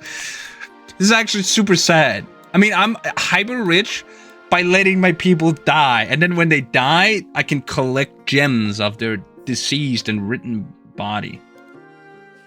A need for workers. My liege, I've been thinking. March your soldiers are without I peer. created death. People didn't die before I was born. I created heartburn. I created hemorrhoids. I created hangovers. It's not sad, it's a gaming strategy. It's called looting. Oh my god. My liege, I've been thinking. March your soldiers up without a peer, but our armies could always be stronger. I created crystal pugs. What we really need are better horses, but the best don't come cheap. Now, Smedians have a surplus of destriers at the moment. Horses bred for war. Perhaps the crown could go halves with the barons to acquire some for the good of the kingdom, of course. You're about to rebel. These people are about to rebel. I saw that. These people are about to rebel. Rebel, sorry. I don't know why I say rebel. So I'm gonna do this, and you can breed your own horses if you want to. They're already rebelling, my liege. See, that is a problem. Förbi. Så skynd dig lige.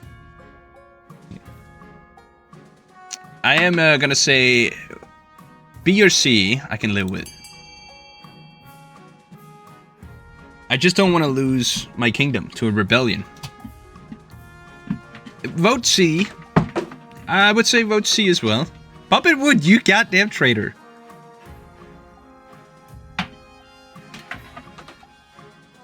Did my game freeze? No. You might have to do vote B again, Poppin, for it to register your vote properly. Yeah, there you go. Do you have anyone who can break the tie in chat? Chris, sorry, Nasukin?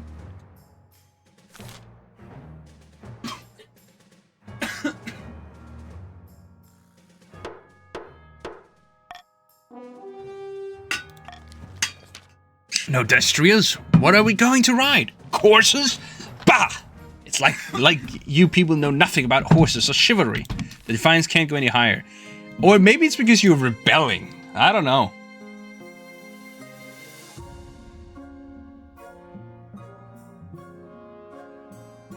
Oh, actually... There, now you can see Ranskoll right here. Sleeping. I think the parents might be slightly mad. Just a little bit. End season. We got an auction going on. You got A, B, C, D, E, F to fund. We should probably fund A so the barons go down.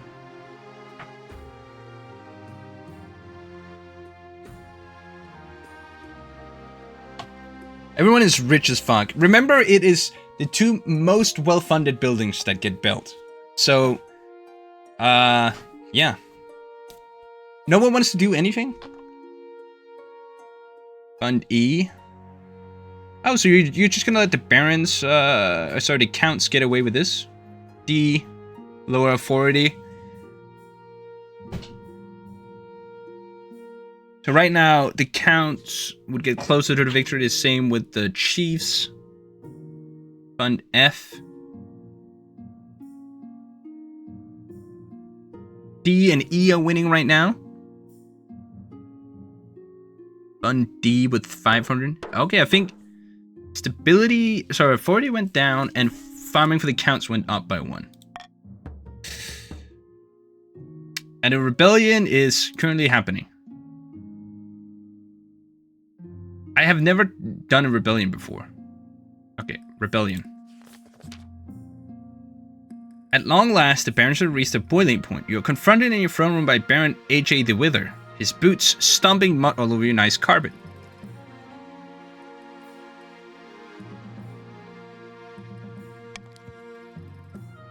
The barons of the march are sick of your lies and tyranny. We'll give you soft city dwelling bastards a proper kicking.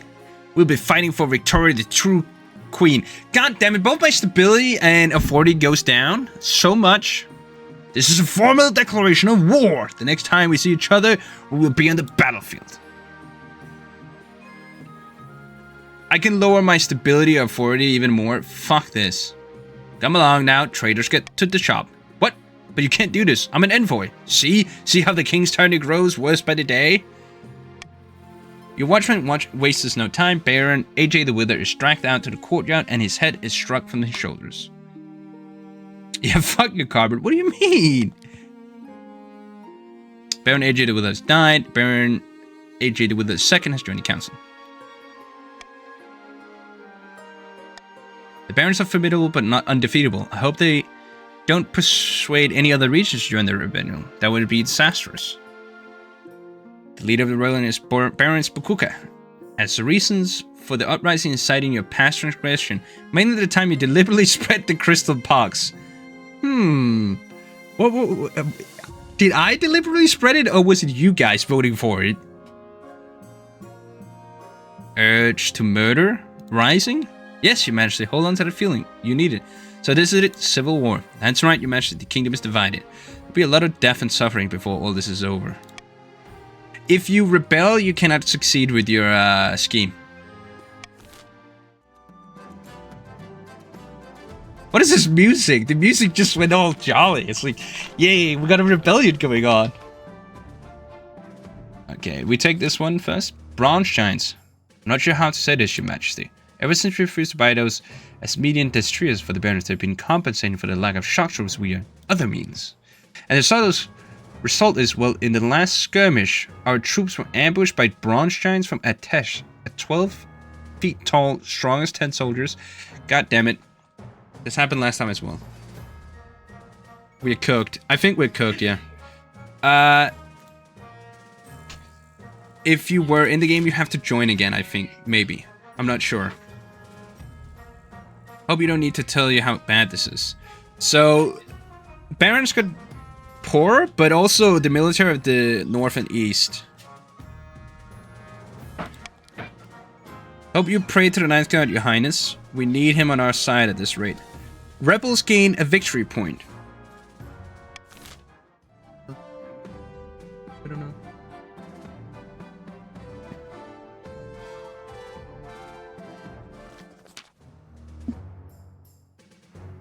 The time has come. This kingdom has grown soft under the weak and ineffectual rule of King Sebubu II. As usual, it's up to the barons to fix this, with violence. Aye, too right. Let's march to the capital and kick some heads in. All in good time, but we are the barons of the march. Let's live up to the reputation. Eh? Let's be clever. I'm not sure if I joined. I think when the voting happens, if your vote gets registered, you joined. But I want to kick some heads. Oh, there'll be plenty of that. But first, let's think carefully about where to strike first. We can launch a preemptive strike against the counts to cripple their military capabilities. My god, the march is evil. They're attacking everyone. If the suspected chiefs may join our cause, we can call them to war. They'll be more likely to join us if the king's authority is low. We should also call upon the church to condemn the king. Or finally, you could send off an assassin to nip this in the bud. Alright, if you are a baron, and the barons are Spokuka, AJ the Wither, Ultimate Gladiator, and Sean Power 2, you can A. Launch a preemptive strike on the counts, call upon the chiefs to join our cause, petition for the support of the church, or D. Send assassins after the king. Yeah, so, you will 100% win against the counts. Nasuke, well, you bitch! You are not part of the barrage! You shut up about this!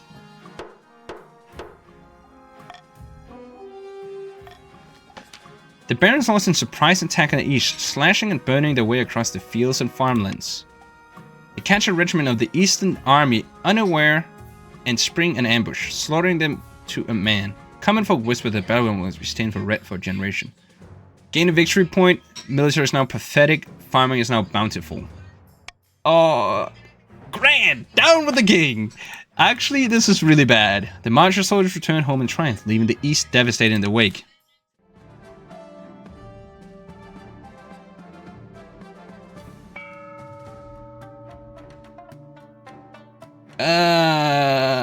You know what? You can have, like, you can have money. Just don't rebel, please.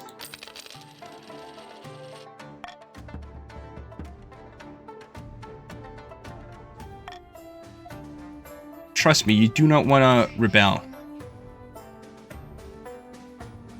The Viper's children. Let's take that one first. Imagine we have some discretionary funds at our disposal. We might use them to hire a cleaning service, if you catch my meaning. Who should we clean? I was thinking of Baron Spakuka. With the money you have at hand, you can hire a very good assassin. The rebels will name a new leader, but this will be a significant dent in their plans. Or, if your majesty wishes, we could go after someone else. I think there's ads right now.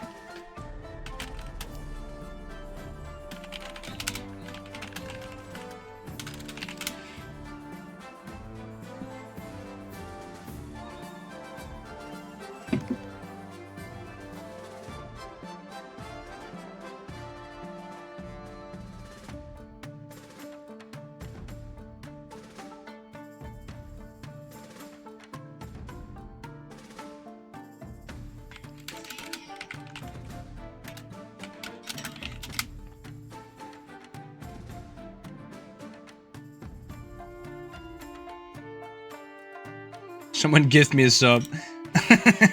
Says Chris Riss. Chris with the Riss.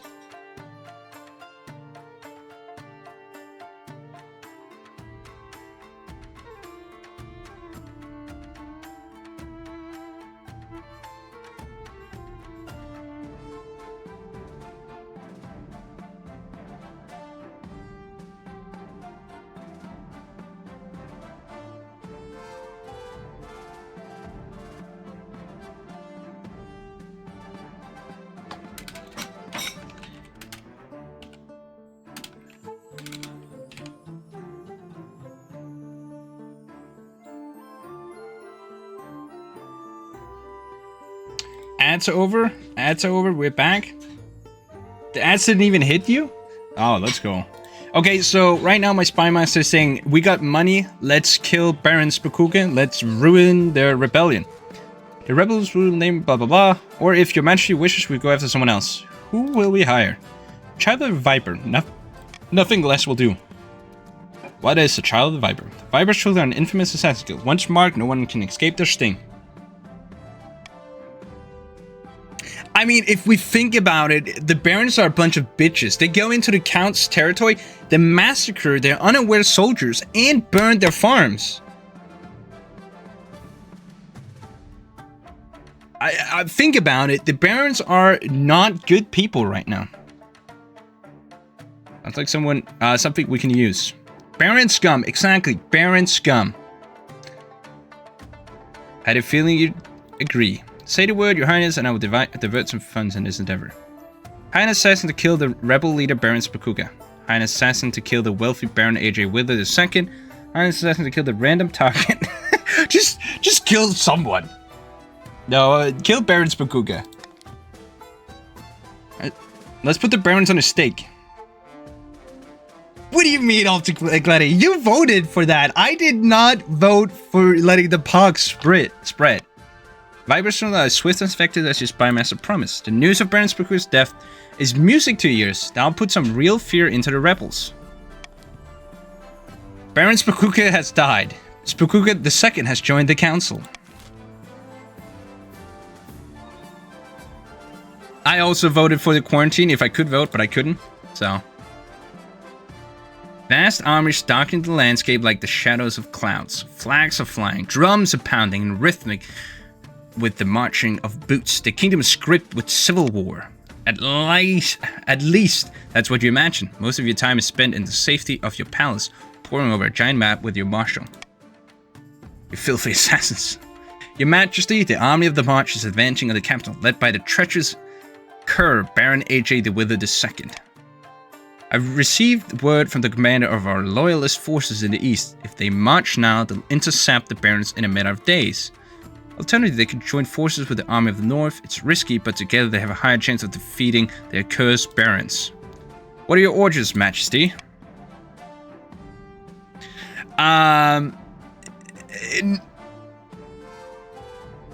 The counts and what army? Yes, and the chiefs and what army? Both the counts and the chiefs have no army, so I will say, at least make them join together. Very well, Your Majesty. I'll relay your orders to Count Chris with the Riz, the commander in the field. Hopefully they do as they're told. God knows treachery can thrive on a battlefield. We have our orders, but should we follow them? So, barons, A. Defy orders and send Eastern army to fight the rebels. B. Follow orders and link up with the chiefs. C. Hang back and let the rebels march on the capital without a challenge. Please vote for B. Fight for the kingdom. You're so close in winning. Give yourself the chance to win. Vote goddamn B. I cannot emphasize this enough that both the chiefs and the barons are close at winning, you know. But the rebel is putting a halt at your plans. The whole city holds its breath. You stew in your palace, waiting for your marshal's return. Finally, she arrives at your throne, looking perfectly composed. Majesty, as she ordered the count to turn the army around to link up with the chiefs. We can only hope this was the right decision. Have some confidence, man. It's too late for doubts now. I want vengeance for my farmlands. True. It'll all come down to the next battle, Majesty. The fate of the kingdom hangs in balance. We will prevail. That's the spirit. Now I really must be going. I have a lot to take care of. Can we please, over the next few weeks, it becomes clear that the Eastern Army's retreat had given the barons free rein to pillage and plunder the East. What? The rampaging Manchu troops ascend on farms like locusts, taking everything to feed thousands of hungry. What the the barons are evil. Evil. E-V-I-L. My plant, you make plant face. I created death. People didn't die before I was born. I created heartbreak. I created hemorrhoids. I created hangovers. Perfect, Spooko good. Perfect. Meanwhile, shops, churches, and manors are plundered, and the stolen loot shipped back to the march. So the march is now... Okay. Death to the Baron. They fucking looted you. They looted us. I can't believe this, but while the East suffers, the Eastern forces successfully link up with the chiefs. Now the joint army of the counts and chiefs rush to beat the barons in open warfare, and the winner will either end your reign or preserve it. Oh.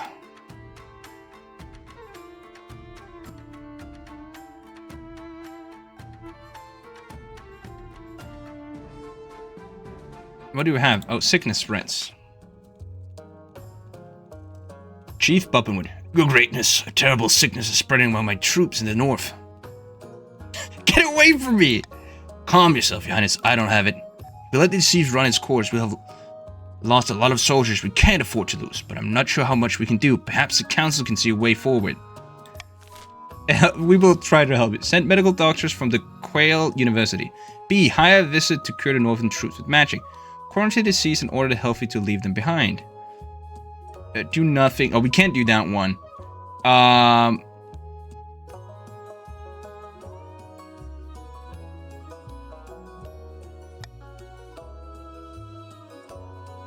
We got the money in the treasury. We gotta win this, guys. Yeah. Okay, guys. Okay, listen up. If you are not a baron, and that is Gideon, Babinwood, Natsukin, Kaiser Lucas, the Devil Commander, and Chris with the Riz, please vote A. We need you.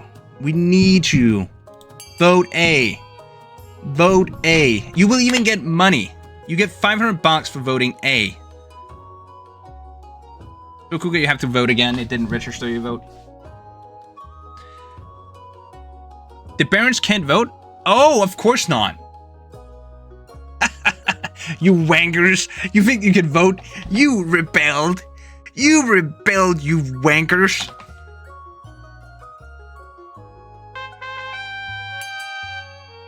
The underscore sloth boy has paid their tax 80 months in a row. Greetings, it is I, Sloth Boy. I have come to share in the 80 months of loyalty to this here ding dong. Holy moly, 80 months, what a waste, Kappa. Wow, very roleplay much castle. Here's to 80 more. Suck my hot balls, soft serious sloth. 80 months. Should we figure out how much money that is? I don't. How much is a subscription? I don't know. But thank you so much for the 80 months, Sloth Boy. You are the first subscriber of today. That means you have the biggest pair of tits of the day. So Sloth, can you buy me a kebab? If you want to join Sloth Boy, you just have to do ! join in chat. We are at a rebellion right now. People are rebelling. The Barons are marching across the eastern lands, pillaging and raping. I know how to treat the sickness, Your Majesty. It's a simple remedy. Garlic, wormwood, and a spleen of goat. Oh, and we mustn't forget leeches. A lot of leeches. I feel like this is fake. Of course, gathering enough ingredients to treat a whole army doesn't come cheap. At great expense, you send the best doctors from Quail University out to the north to cure your troops. Hopefully they're worth the money. Yes! Yes! The doctors get to work with the leeches at bizarre concoctions. Some of your soldiers die, some survive. All in all, though, it appears to be working.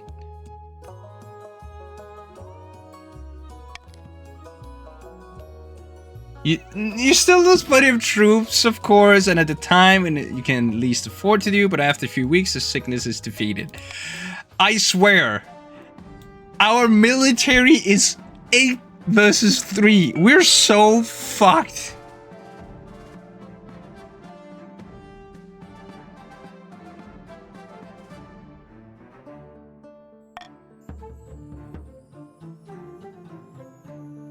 We got 1 victory point against their 2.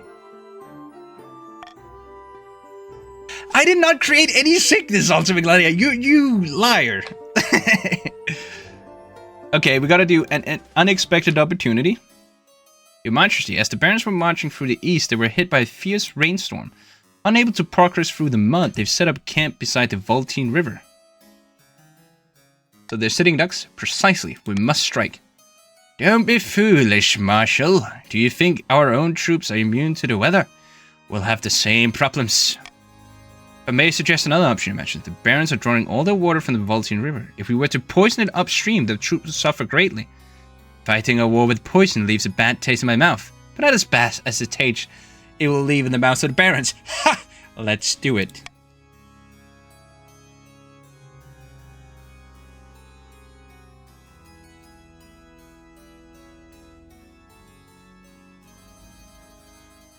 Probably the counts that created the pox at the king's behest. That is fucking lie. Okay, so here is the thing.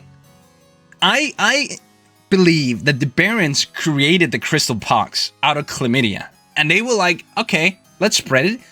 Prove how bad the king is, and then rebel, right? Fighting...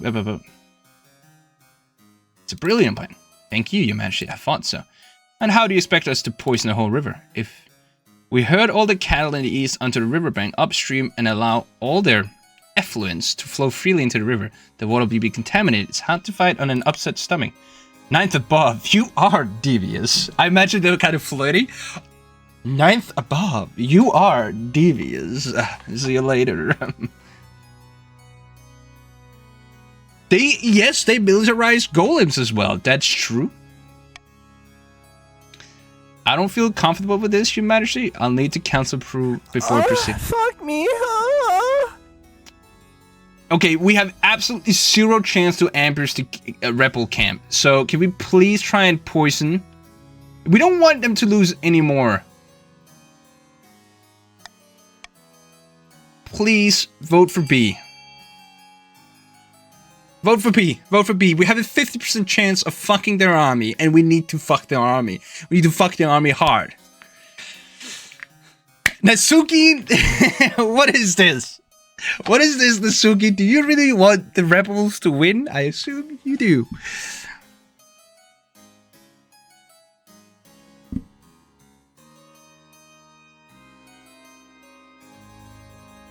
We need a war tax.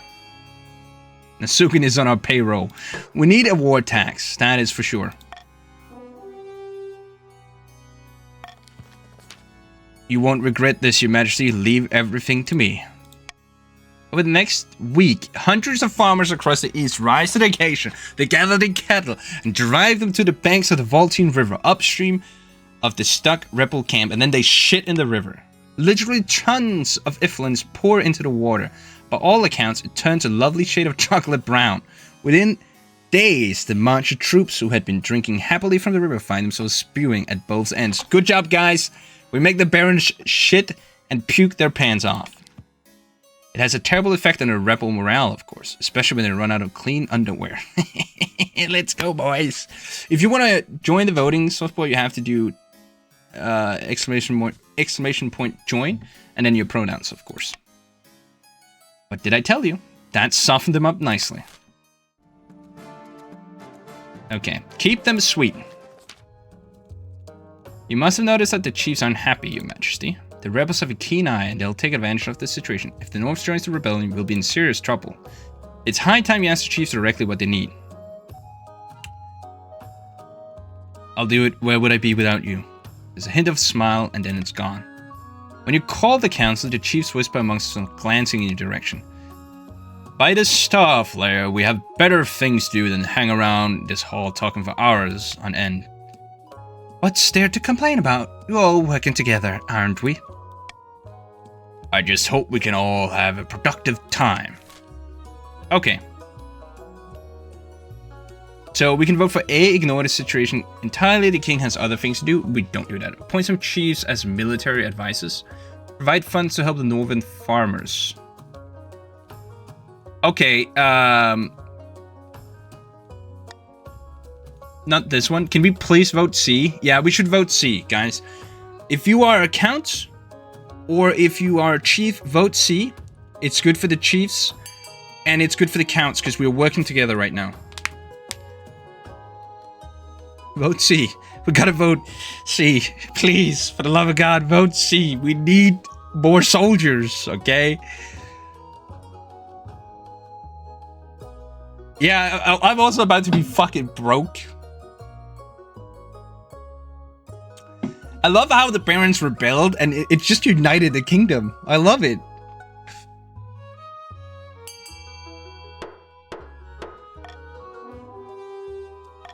So want to help the situation?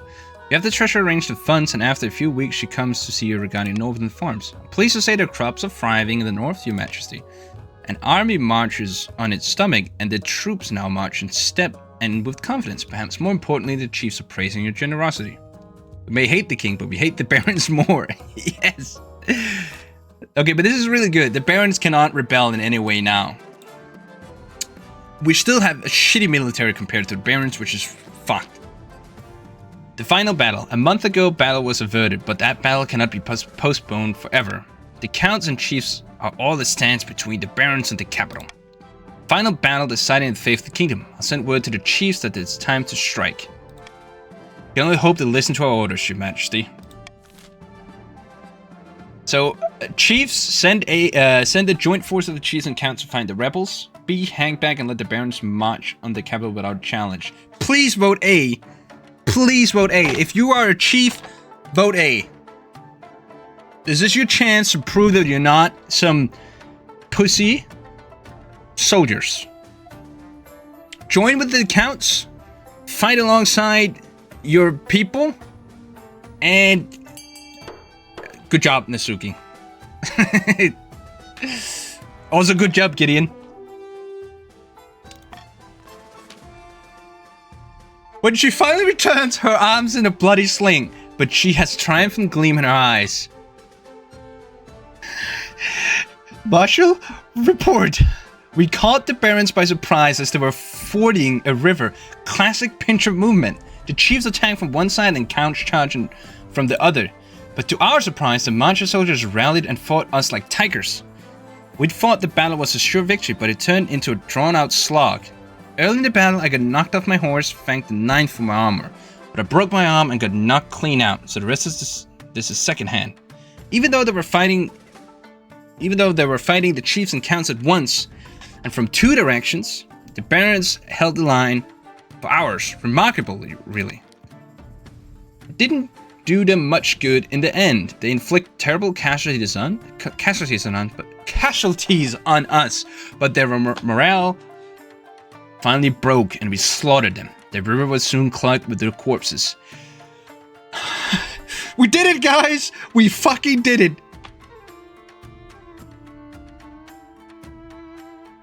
Military went down for the barons. East has no military. The North has a very weak one. But we won the first battle, I think. Can't shake the feeling that we missed something. No need to fret, Your Majesty. Everything's perfectly... At that moment, a frantic soldier burst in. Your Majesty, we received word from a scout. I don't quite know how to say this. Spit it out, damn you. Yes, ma'am. Your Majesty, the barons must have split their forces. The army were defeated. Was a diversion. They got another regiment making its way through the Crown lands. No! They'll be outside the capital in a matter of days, and the chiefs are too far away to... What do we do? Time to panic! Time to panic! Calm down, Your Majesty. Got a lot of work to do. Build up the capital's fortifications, stockpile food, and train up citizens' militia. Don't worry, Your Majesty, this is a last-ditch ploy of the defeated enemy. We need to outlast the siege, and the chiefs will come to our rescue. God damn it, this is exciting! Oh my god.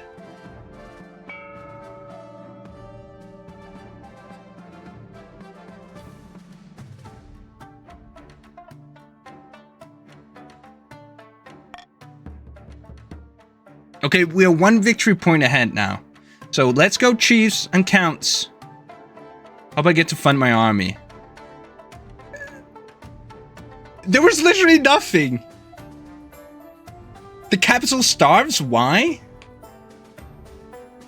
Oh, no more diseases. God damn it. Okay, well, let's start from the top. Besieged. The barons march through the Crown lands, pillaging and burning. The roads are heaving with refugees and corpses clog the rivers. Now the capital is surrounded. You stand at the ramparts of your palace, staring out in dismay at the army camp stretching for miles outside the city walls. Get down from there, Your Majesty. If they get lucky with a crossbow bolt. Look like ants from up here. Yes, well, even ants are terrifying in enough numbers. After someone's kicked their nest. We have one hope. The counts and the chiefs are still out there, Your Majesty. Their combined armies smashed the rebels in the last battle, and they can smash them again. I hope they get here in time. Sexually. Smash them sexually. You're right, there's still hope. As you finish the sentence, an immense temperature hurls a 10-ton boulder toward the capital, crashing into a nearby clock tower, smashing into smithereens. Like I said, Your Majesty, you better get inside. A deadly disease. Majesty, I have good and bad news. Which would you like to first? Bad news. There's an outbreak of a rare disease called Timion's pox inside the walls. This is proof. This is the final nail in the coffin. We get besieged by the barons, and then we fucking get another pox. They created the crystal pox, and now they're putting this pox on us. God damn. Civilians are dying by the hunters, and they'll spread to our garrison if we're not careful. And the good news? I have a plan for how we can use this disease against our enemies. After all, they are but a stone's throw from our walls. Tell me more about this Timion's pox. You're hurling shit in. The barons are using chemical warfare. Timion's pox is named after King Timion the Short, a very tall man by all accounts. The pox, for whatever reason, caused people to grow a foot or two before they die of exhaustion. Let it never be said that physicians have no sense of humor. Regardless, it's spread by close contact to the infected individuals, as well as through rats and fleas. It would be a trivial matter to spread such a disease to the traitors outside the walls. Let's do it. Devious and despicable. I love it. I know you'd agree. Okay, guys, we should A, spread Timon's pox to besiege. Try to contain and eliminate the disease. Let disease run rampant and focus on protecting the nobles. Oh my god, I don't know. I mean, B just eliminates our losses, but we can also maybe, you know, fuck up the besiegers. What do you like? I'm gonna let you guys vote. I think I would go for A or B. Risk it for the biscuit? Yeah, risk it for the biscuit. I'm kind of agreeing on that, but at the same time, it's like you can also go it safe. But you guys are the ones doing the voting. I don't want anything on. I'm washing my hands. I'm washing my hands, you know. You're a professional gambler. You know what I'm doing. I mean, so far we won all the lucky gambling. Oh, rascal. You almost fell down. Spyman arranges an elaborate ruse involving infected soldiers getting captured by the enemy. You await the results. The plan goes out without a hitch! You are a professional gambler! It's not long before pox spread through the enemy camps like wildfire! You son of a bitch! You piece of shit! You fucking goddamn fucker! Listen, fuckhead! You have fucking crossed the line! Get that through your goddamn fucking head! Stop pushing your shit! Spookuga, shut the fuck up. Your army is devastated. Meanwhile, the pox spread rapidly through the city. Having utterly failed to contain it, the death toll climbs and climbs. No. No. Rebels gain a victory point. Defiance is now mutinous. Defiance can... Yeah, but it's fine. Okay.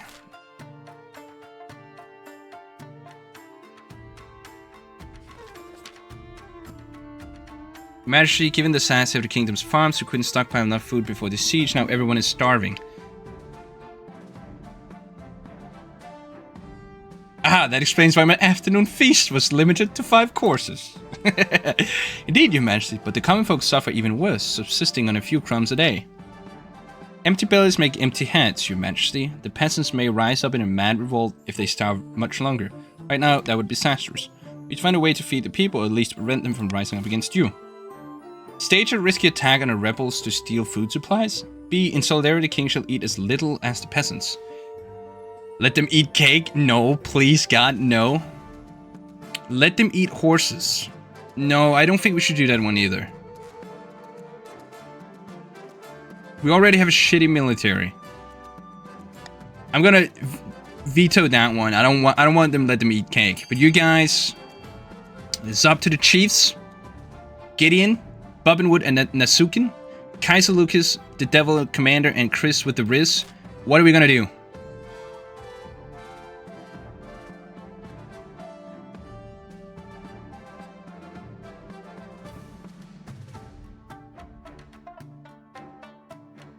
You had some good events in the beginning, Ultimate Gladiator.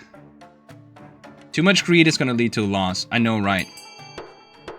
Now we're just making sure the peasants don't get mad at us. Oh, your majesty, this is a noble thing you're doing. For a king to subsist on a few breadcrumbs a day. How chivalrous. It was a council idea, not mine. Siege just better be over quick. I'm amazing and selfless, aren't I? Everyone exclaims over your self-sacrifice for at least half an hour, and you enjoy basking in admiration. After an hour, though, your stomach starts to grumble. After a day, it's screaming at you for food. After a week, you disembowel the archbishop for half a cabbage. In your starvation-induced rage, you insult and offend the nobles who still remain at court. Frankly, you're lucky you don't eat them. Guys, please bear over with me. Next day, the barons hold a feast in clear view outside the city, offering you a mocking toast before they dig in. The smell of roast meat wafts like an invisible area over the walls. God damn it, barons, you bastards. Taunting not only me, but also the peasants. Okay. Chiefs and cunts. We have to do E. E is super important. And maybe A as well. E and A, right? I think E and A would be the best for us in this situation. Just like stability, we want the kingdom to be somewhat stable, right? No peasant revolts. And we want more farming for the counts. More food. We need more food, right? We start the auction now. A and E. If you are with the king and the kingdom, which is also the chiefs and the counts in this situation, fund A and E.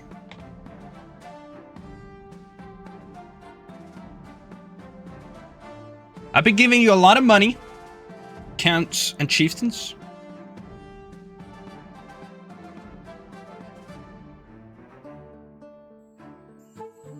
We need a lot more funding on E and A if we're to win those. There's 3,150 on F.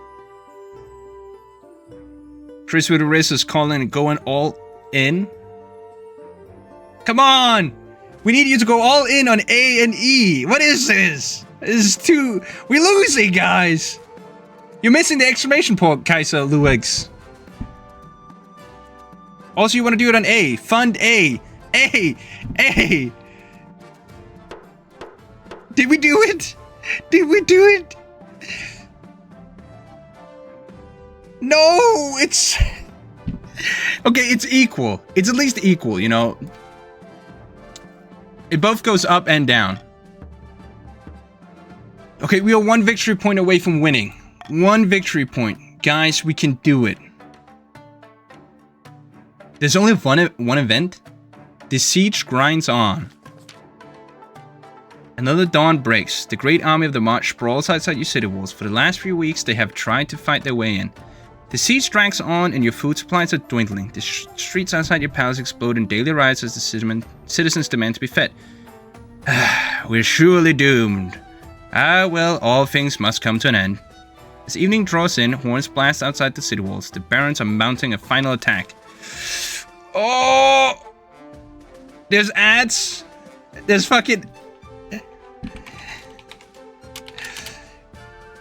Oh my god. Okay, we gotta wait for the ads to be over.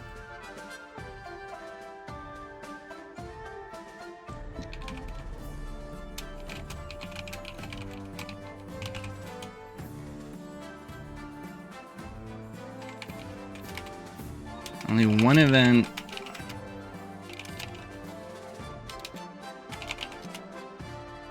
I think we might have lost, guys. Purely based on the fact that it ended.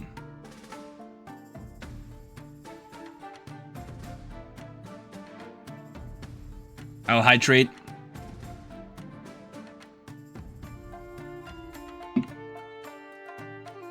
That's over. Pox and Siege. I don't think we won Chris with a risk because neither the chieftains or counts are able to come at our rescue now, right? You can set different taxes for each of the regions here or bribe regions to keep them sweet. I can't afford bribing. And I can't afford not taxing, so... We're just gonna keep it chill, guys, okay? Keep it chill.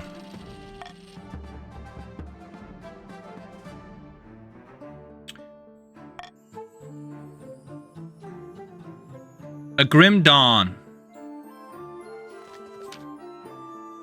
The sun rises on a city in turmoil. The barons began their assault last night, and you heard nothing outside but screams and howls that the clash of blades sends. Half of the capital is in flames. Soldiers rush back and forth, shouting panicked orders. You haven't seen your marshal since the night before. Perhaps she's already dead. The royal court is empty except for you, your wife, and your daughter, cradled in the arms of her nanny. Her crying is giving you a headache. I've accepted my death. You should do the same, my love. Why are you always so damn miserable? It all started when I was a child, and my nanny told me I wasn't allowed to play in the grass. Ever since then, Your Majesty, you must see this. Follow me. Follow the spy master. This leads you and Destomino up to the palace wall, where you look out over the endless mass of soldiers ramping through the streets of the city. In the darkness of dawn, you can barely make them out, only silhouettes and countless glimmers of torches. You duck as a burning arrow sails overhead. Why do you bring me here? Look closer, Your Majesty. The army is shifting convulsively, like a great beast in pain. Horns, trumpets, hooves, thunder. The counts on the trees have arrived in full force. A mighty hammer, smashing the barons against the walls of the city. Victory! Yes! After that, it's just mopping up. The barons make a brave final stand, but they don't stand a chance. Their army is crushed. Bye-bye, Spikuke. Back to spawn, back to the lobby. By dawn, rebel corpses clog the rivers and blanket the city streets. The crowds feast like never before. I'm the best gambler. Soon the armies of the counts and chiefs are parading through the city, waving their banners and showing off their loot. Loot, loot, loot. Meanwhile, Baron AJ, the Wither, second leader of the rebellion, is brought to you in chains. Come and throw crowd into the palace to watch the trial. I can't believe you bested me. Go on, Dan, get it over with. Counts don't even have an army, that is true. I think the only reason we won this was because we were so lucky on the rolls. Sentence Baron AJ the Wither to death, throw him in the dungeon, then go with a warning.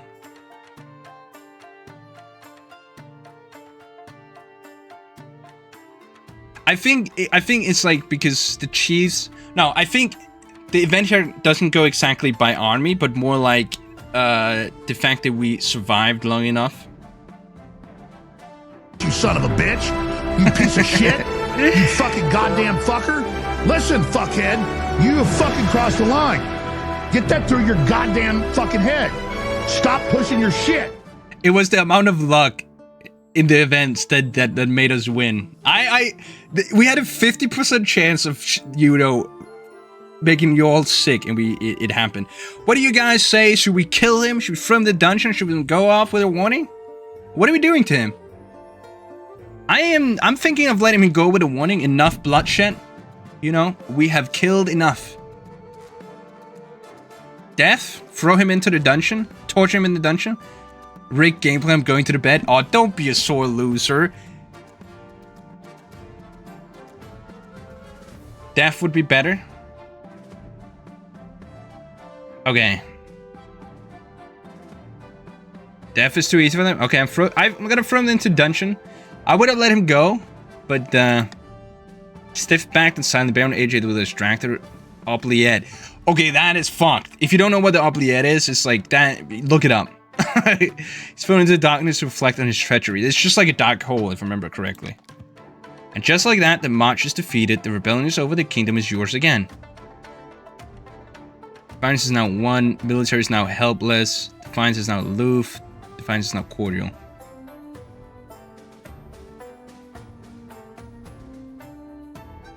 It's not a table.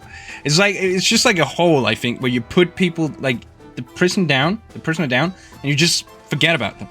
And you know, and they're just in darkness. As you sit resplendent atop your throne, the common folk raise a mighty cheer. Long live the king, they shout. Long live the king! Wow. That's amazing. After several rounds of deliberation, the council approves wide-ranging reforms to the kingdom's standing armies. The barons are the major contributors to this new model army. No! No! No! No! Meanwhile, in foreboding march of forces, barons are celebrating. What do you mean? This was all a ploy.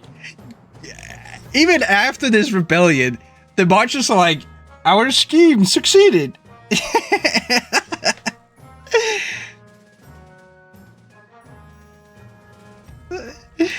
And all the others, oh fuck, this is all well and good, but we have not won yet. We must take our final preparation before we take control. Will the barons vote for A, march on the capital with the full strength of a new model army, or B, quietly force the king to abdicate, lower authority? So, will the good night, Spakuka, thank you so much for joining. It's been great fun. I hope you'll join us next week, Sunday again, same time, you know. Yes, yes. Please, parents, please go for the saves. They were like, the Bears are like, we got defeated? Can you imagine that? You know, let's try it one more time.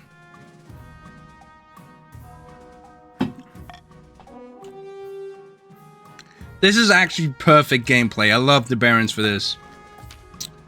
Then it's settled. We have a plan of attack, but one last thing remains. Defense. Our final march in capital will need a sizable home garrison to repel opportunistic attacks from other regions. By the final stage of the scheme, the barons must raise their military to at least 5. Good luck. Oh, we can do stop the count, but no, not really.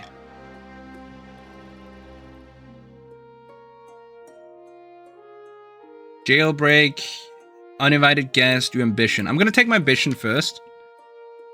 At the start of your reign, you said you want to be the father of the nation, but so far you've done a dismal job of it. The kingdom is starving, your majesty. Peasants are dying of hunger every day, and they curse your name. Please, no more defiance. Your current ambition isn't working out for you. If you want to stop the nobles from overthrowing, you need to pivot. You change your image. My advice would be to infiltrate each region with your loyal spies, defeat their schemes with schemes of our own. But your other advisors have other ideas. We should crush these disloyal nobles, smash their armies, and force them to submit.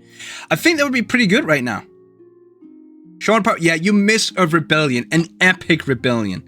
I'll be sure to upload this whole stream to YouTube as well, and I would recommend you to watch, like, from you left to this point. Your kingdom went from being super powerful, rebelling, and now they're shit. Your Majesty, if you help us spread the seal of the ninth god, the church will lend our full support. With the backing of the church, nobles wouldn't dare move against you. Faith is kind of shit. Don't listen to the rest of these folk. Have you heard of the Scepter of Sages? It's a lost artifact forged by Queen Alma the Wise. The legend that any king who recovers it will rule over a golden age. Stability and trade. Now, crush all those who are plotting against you with an iron fist, authority, and military. Get elevated by the church. Emotional damage. Exactly, Sean Power. Chris with the rich. More like Sean No Power. Yeah. Get elevated by the church to the status of living saint. Recover the Scepter of Sages. Faith and trade. I think I'll just get elevated by the church to the status of living saint, because authority is already at max, and faith is sort of high. It's at 11 combined. A wise decision, your majesty. I'll send word to my priest. But of course, you need to be worthy. Your priority is to raise your authority and the kingdom's overall faith as much as you can. And of course, there can't be open a rebellion among the nobles. I have never had a rebellion happen against me. I don't know what you're talking about, priest guy. Let's do an uninvited guest first. Council's ended early for the day, and you're off to visit your wife Destemina for catch-up. But as you put your head on the door handle to your chambers, you hear giggling coming from the inside. Sebubu! The king! I mean, my liege! Hey, wait a second, barons of the march. Not only you rebel against me, and then you fuck my wife? How could you? We're married! That's when you recognize the second person in the room. Leopold, a baron of the march. She's renowned for being a heartbreaker, and you would cross paths many times around the palace. You see, you two have a few things to talk about. No, you're dead. He slips out of the room, leaving you at Destin with Sedja. Could at least waited a few years. The barons really have beef with the king. I'm not mad, just disappointed. I'm sorry, alright? It's not like I get to see you very much. You're always too busy. Leopold always there for me. Got a good head for business. Funnily enough, we met at a merchant's guild meeting. He runs the Butchers Consortium in the march. Sorry, I didn't mean it for good. Can you forgive me?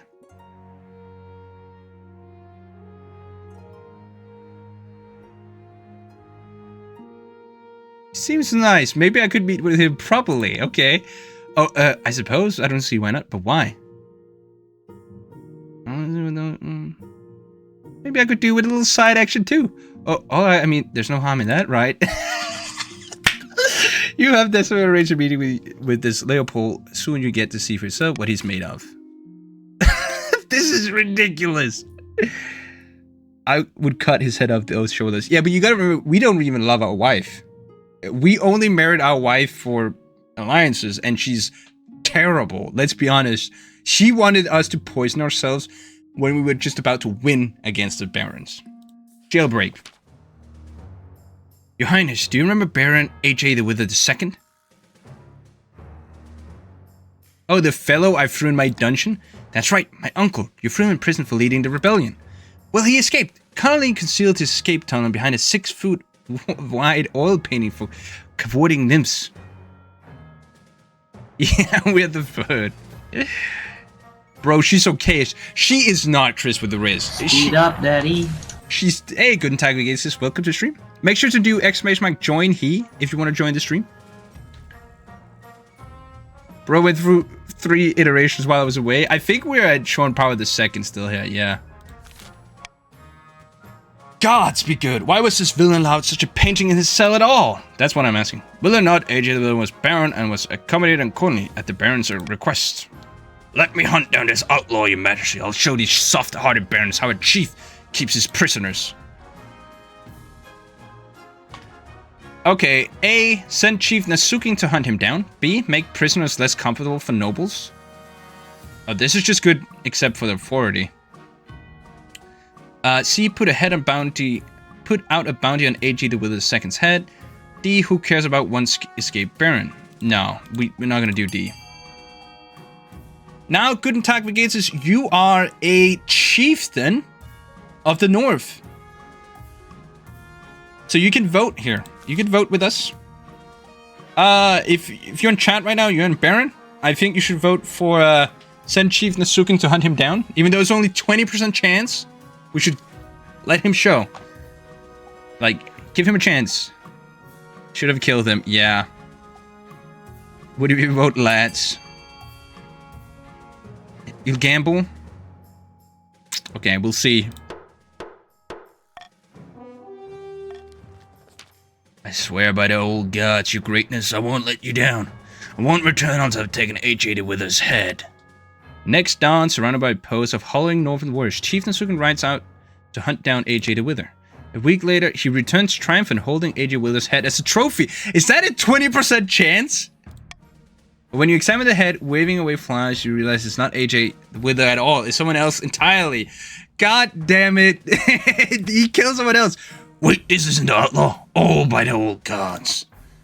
That's not Baron AJ the Withers. It's Baron AJ the Wither third. No! No!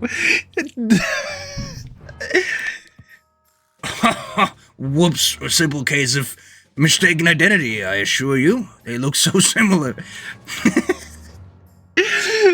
Baron AJ the third has died. AJ the fourth has joined the council. For fuck's sake.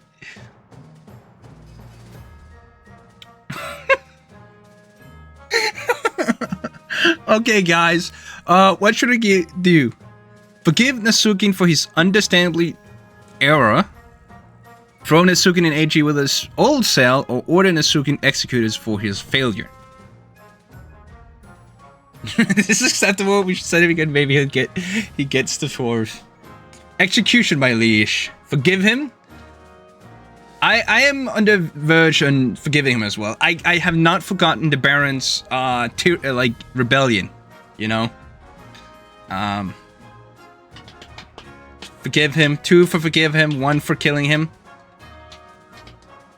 We now understand prisons don't work. Okay, 2 for killing him and 2 for forgiving him. I still believe us and the chiefs are friends. Just spare him. Okay. Yeah, I agree as well. You know, mistakes happen. Barons are a bunch of bitches. The Northerns, mistakes happens. Great God, by my honor, you're going to let this outrageous crime go unpunished. Somewhere out there, Baron H.E. the Wither 2 remains at large, and the King's justice looks weaker than ever. Also, Nasuking, you suck.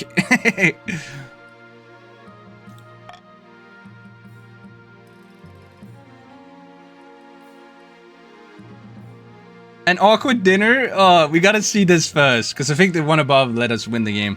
It's the night of your meal with your wife and her new lover, Baron Leopold. You weren't sure how to dress, but in the end, you've decided to wear your full king's regalia, to wear nice phones, to wear some of your casual evening wear, to come dressed in your pajamas. To wear some casual evening wear. You exchange pleasantries and sit at a table. Leopold quietly looks up and down with a smile. A pleasure to meet you, probably, Your Highness. I must admit, I never expected this. The pleasure is mine. I'm going to see if I can do a threesome. You tuck into your meal. Desdemona looks nervously between you and Leopold. So I hear you have particular interest in making money, like my wife. It's life like in the march these days. So I hear you have particular interest in making money, like my wife. Yeah, that's what brought us together, in fact. Why, I could spend many hours talking all about it, but you probably wouldn't want to hear about it. The conversation drags on for a while, but it's a terrorist affair. Find yourself reaching for the wine on a number of occasions. Just have a... No, drink a lot to make it less boring. You get hideously drunk to make it through the awkwardness. It doesn't go well. Eventually, it's your turn to speak.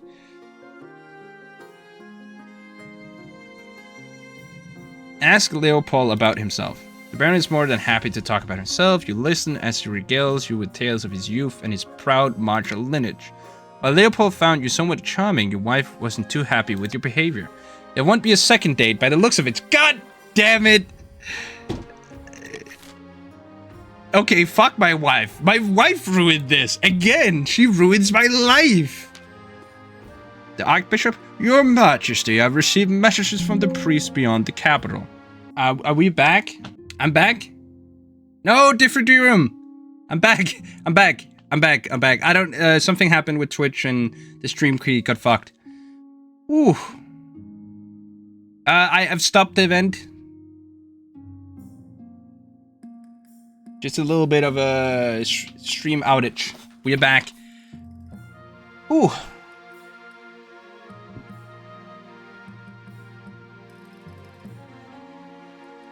Your Majesty, I received messages from the priests beyond the capital. They've been working hard to promote your power in every sermon. I love to see church and state working together. No, we did not. Oh, you didn't even see the end of that? We did not bang. My wife ruined it. Like, my wife ruined it. She was like... she didn't like my behavior. Leopold liked my behavior, but not my wife, so... You know. Fuck her. Absolutely, Your Majesty. Listen to your priestess letter. We got 90% chance of winning the game. Yes, your command of the kingdom is masterful, Your Majesty. The nobles are in no position to push back at you. Now the true journey of sainthood begins. We will scour the kingdom for miracles so that you can show the holiness of your rule. Please thank your priest for me. Oh, they need no thanks. More than ever, they serve the crown and the ninth as one. I forgot his voice.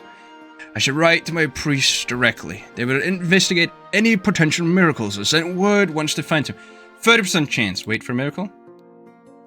After a few weeks, Chief Guten Tag wie geht's arrives excitingly. The gods are in your favor. The gods are good, Your Majesty. Excellent news from the north. 9 white bears were seen close to a longhouse, and a group of chiefs followed them deep into the snow. There, they found an ancient, forgotten church built into the side of the mountain. The bears vanished, leaving only a handful of fur. Not to mention that the northern crops suddenly flourished. Besides, you must recall how you cured the crustal pox with a touch, and that a peasant reported a vision of you being blessed by the ninth.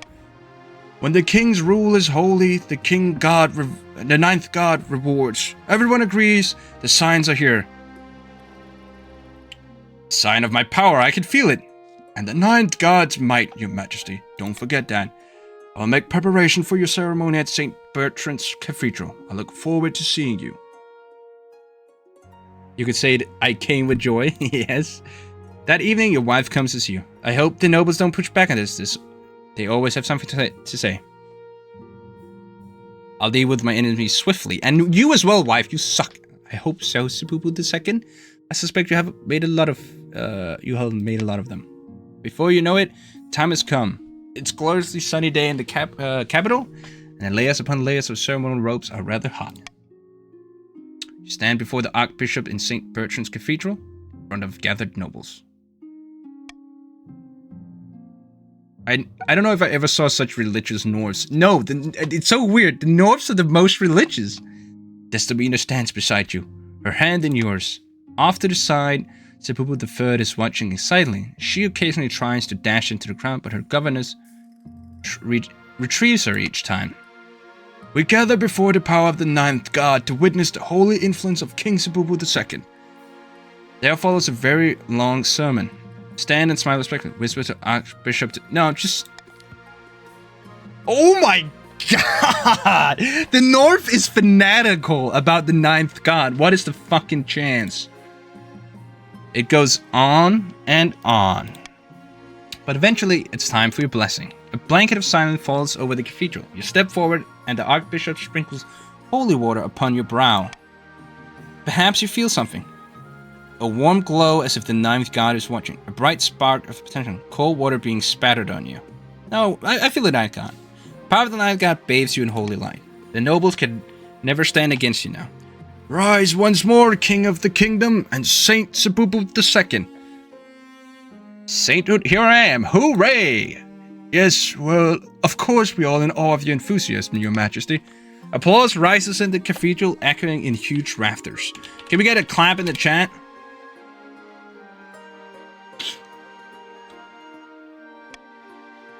Surrounded by her red-robed devotees, the High Inquisitor is watching closely. After a moment, she applauds with the rest.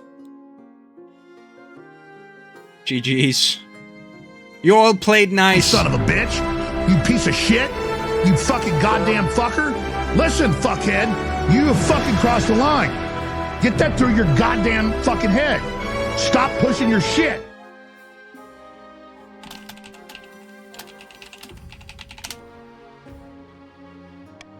At the next council session, the nobles arrive to find a cluster of inquisitors who have joined your honor guard. I don't have an honor guard. What are they doing? What are they doing here? Since when does the Inquisition have a place in the council? By Hell's Horn, hush! Do you want to be tried for heresy? Don't worry, they're purely ceremonial. Sainthood has changed me, I promise. Sainthood hasn't changed me. That's right, you should be worried. The power of the Night God courses through my veins! The nobles fall silent, terrified. Maybe sainthood doesn't work like that, but what does it matter? Over the course of the day, even the boldest noble is quick to vote with the crown. It's so easy, relaxing, efficient. Finish early for the first time in months. With the church at your back, you have license to do what you please. As long as you keep on the ninth god's good side, of course. A long, glorious, and venerated reign awaits for Saint Sebubu II.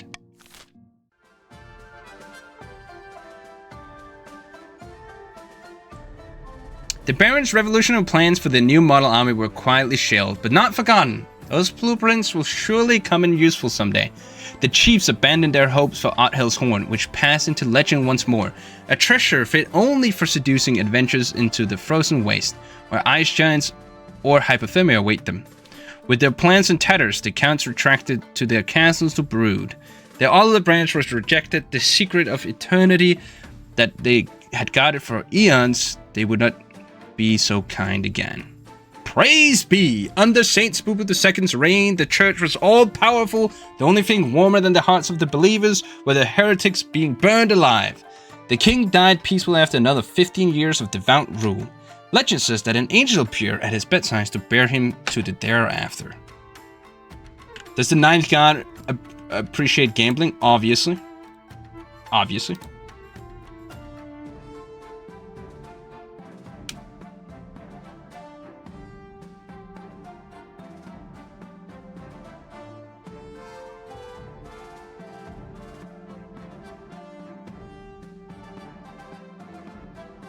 Let's check the nobles.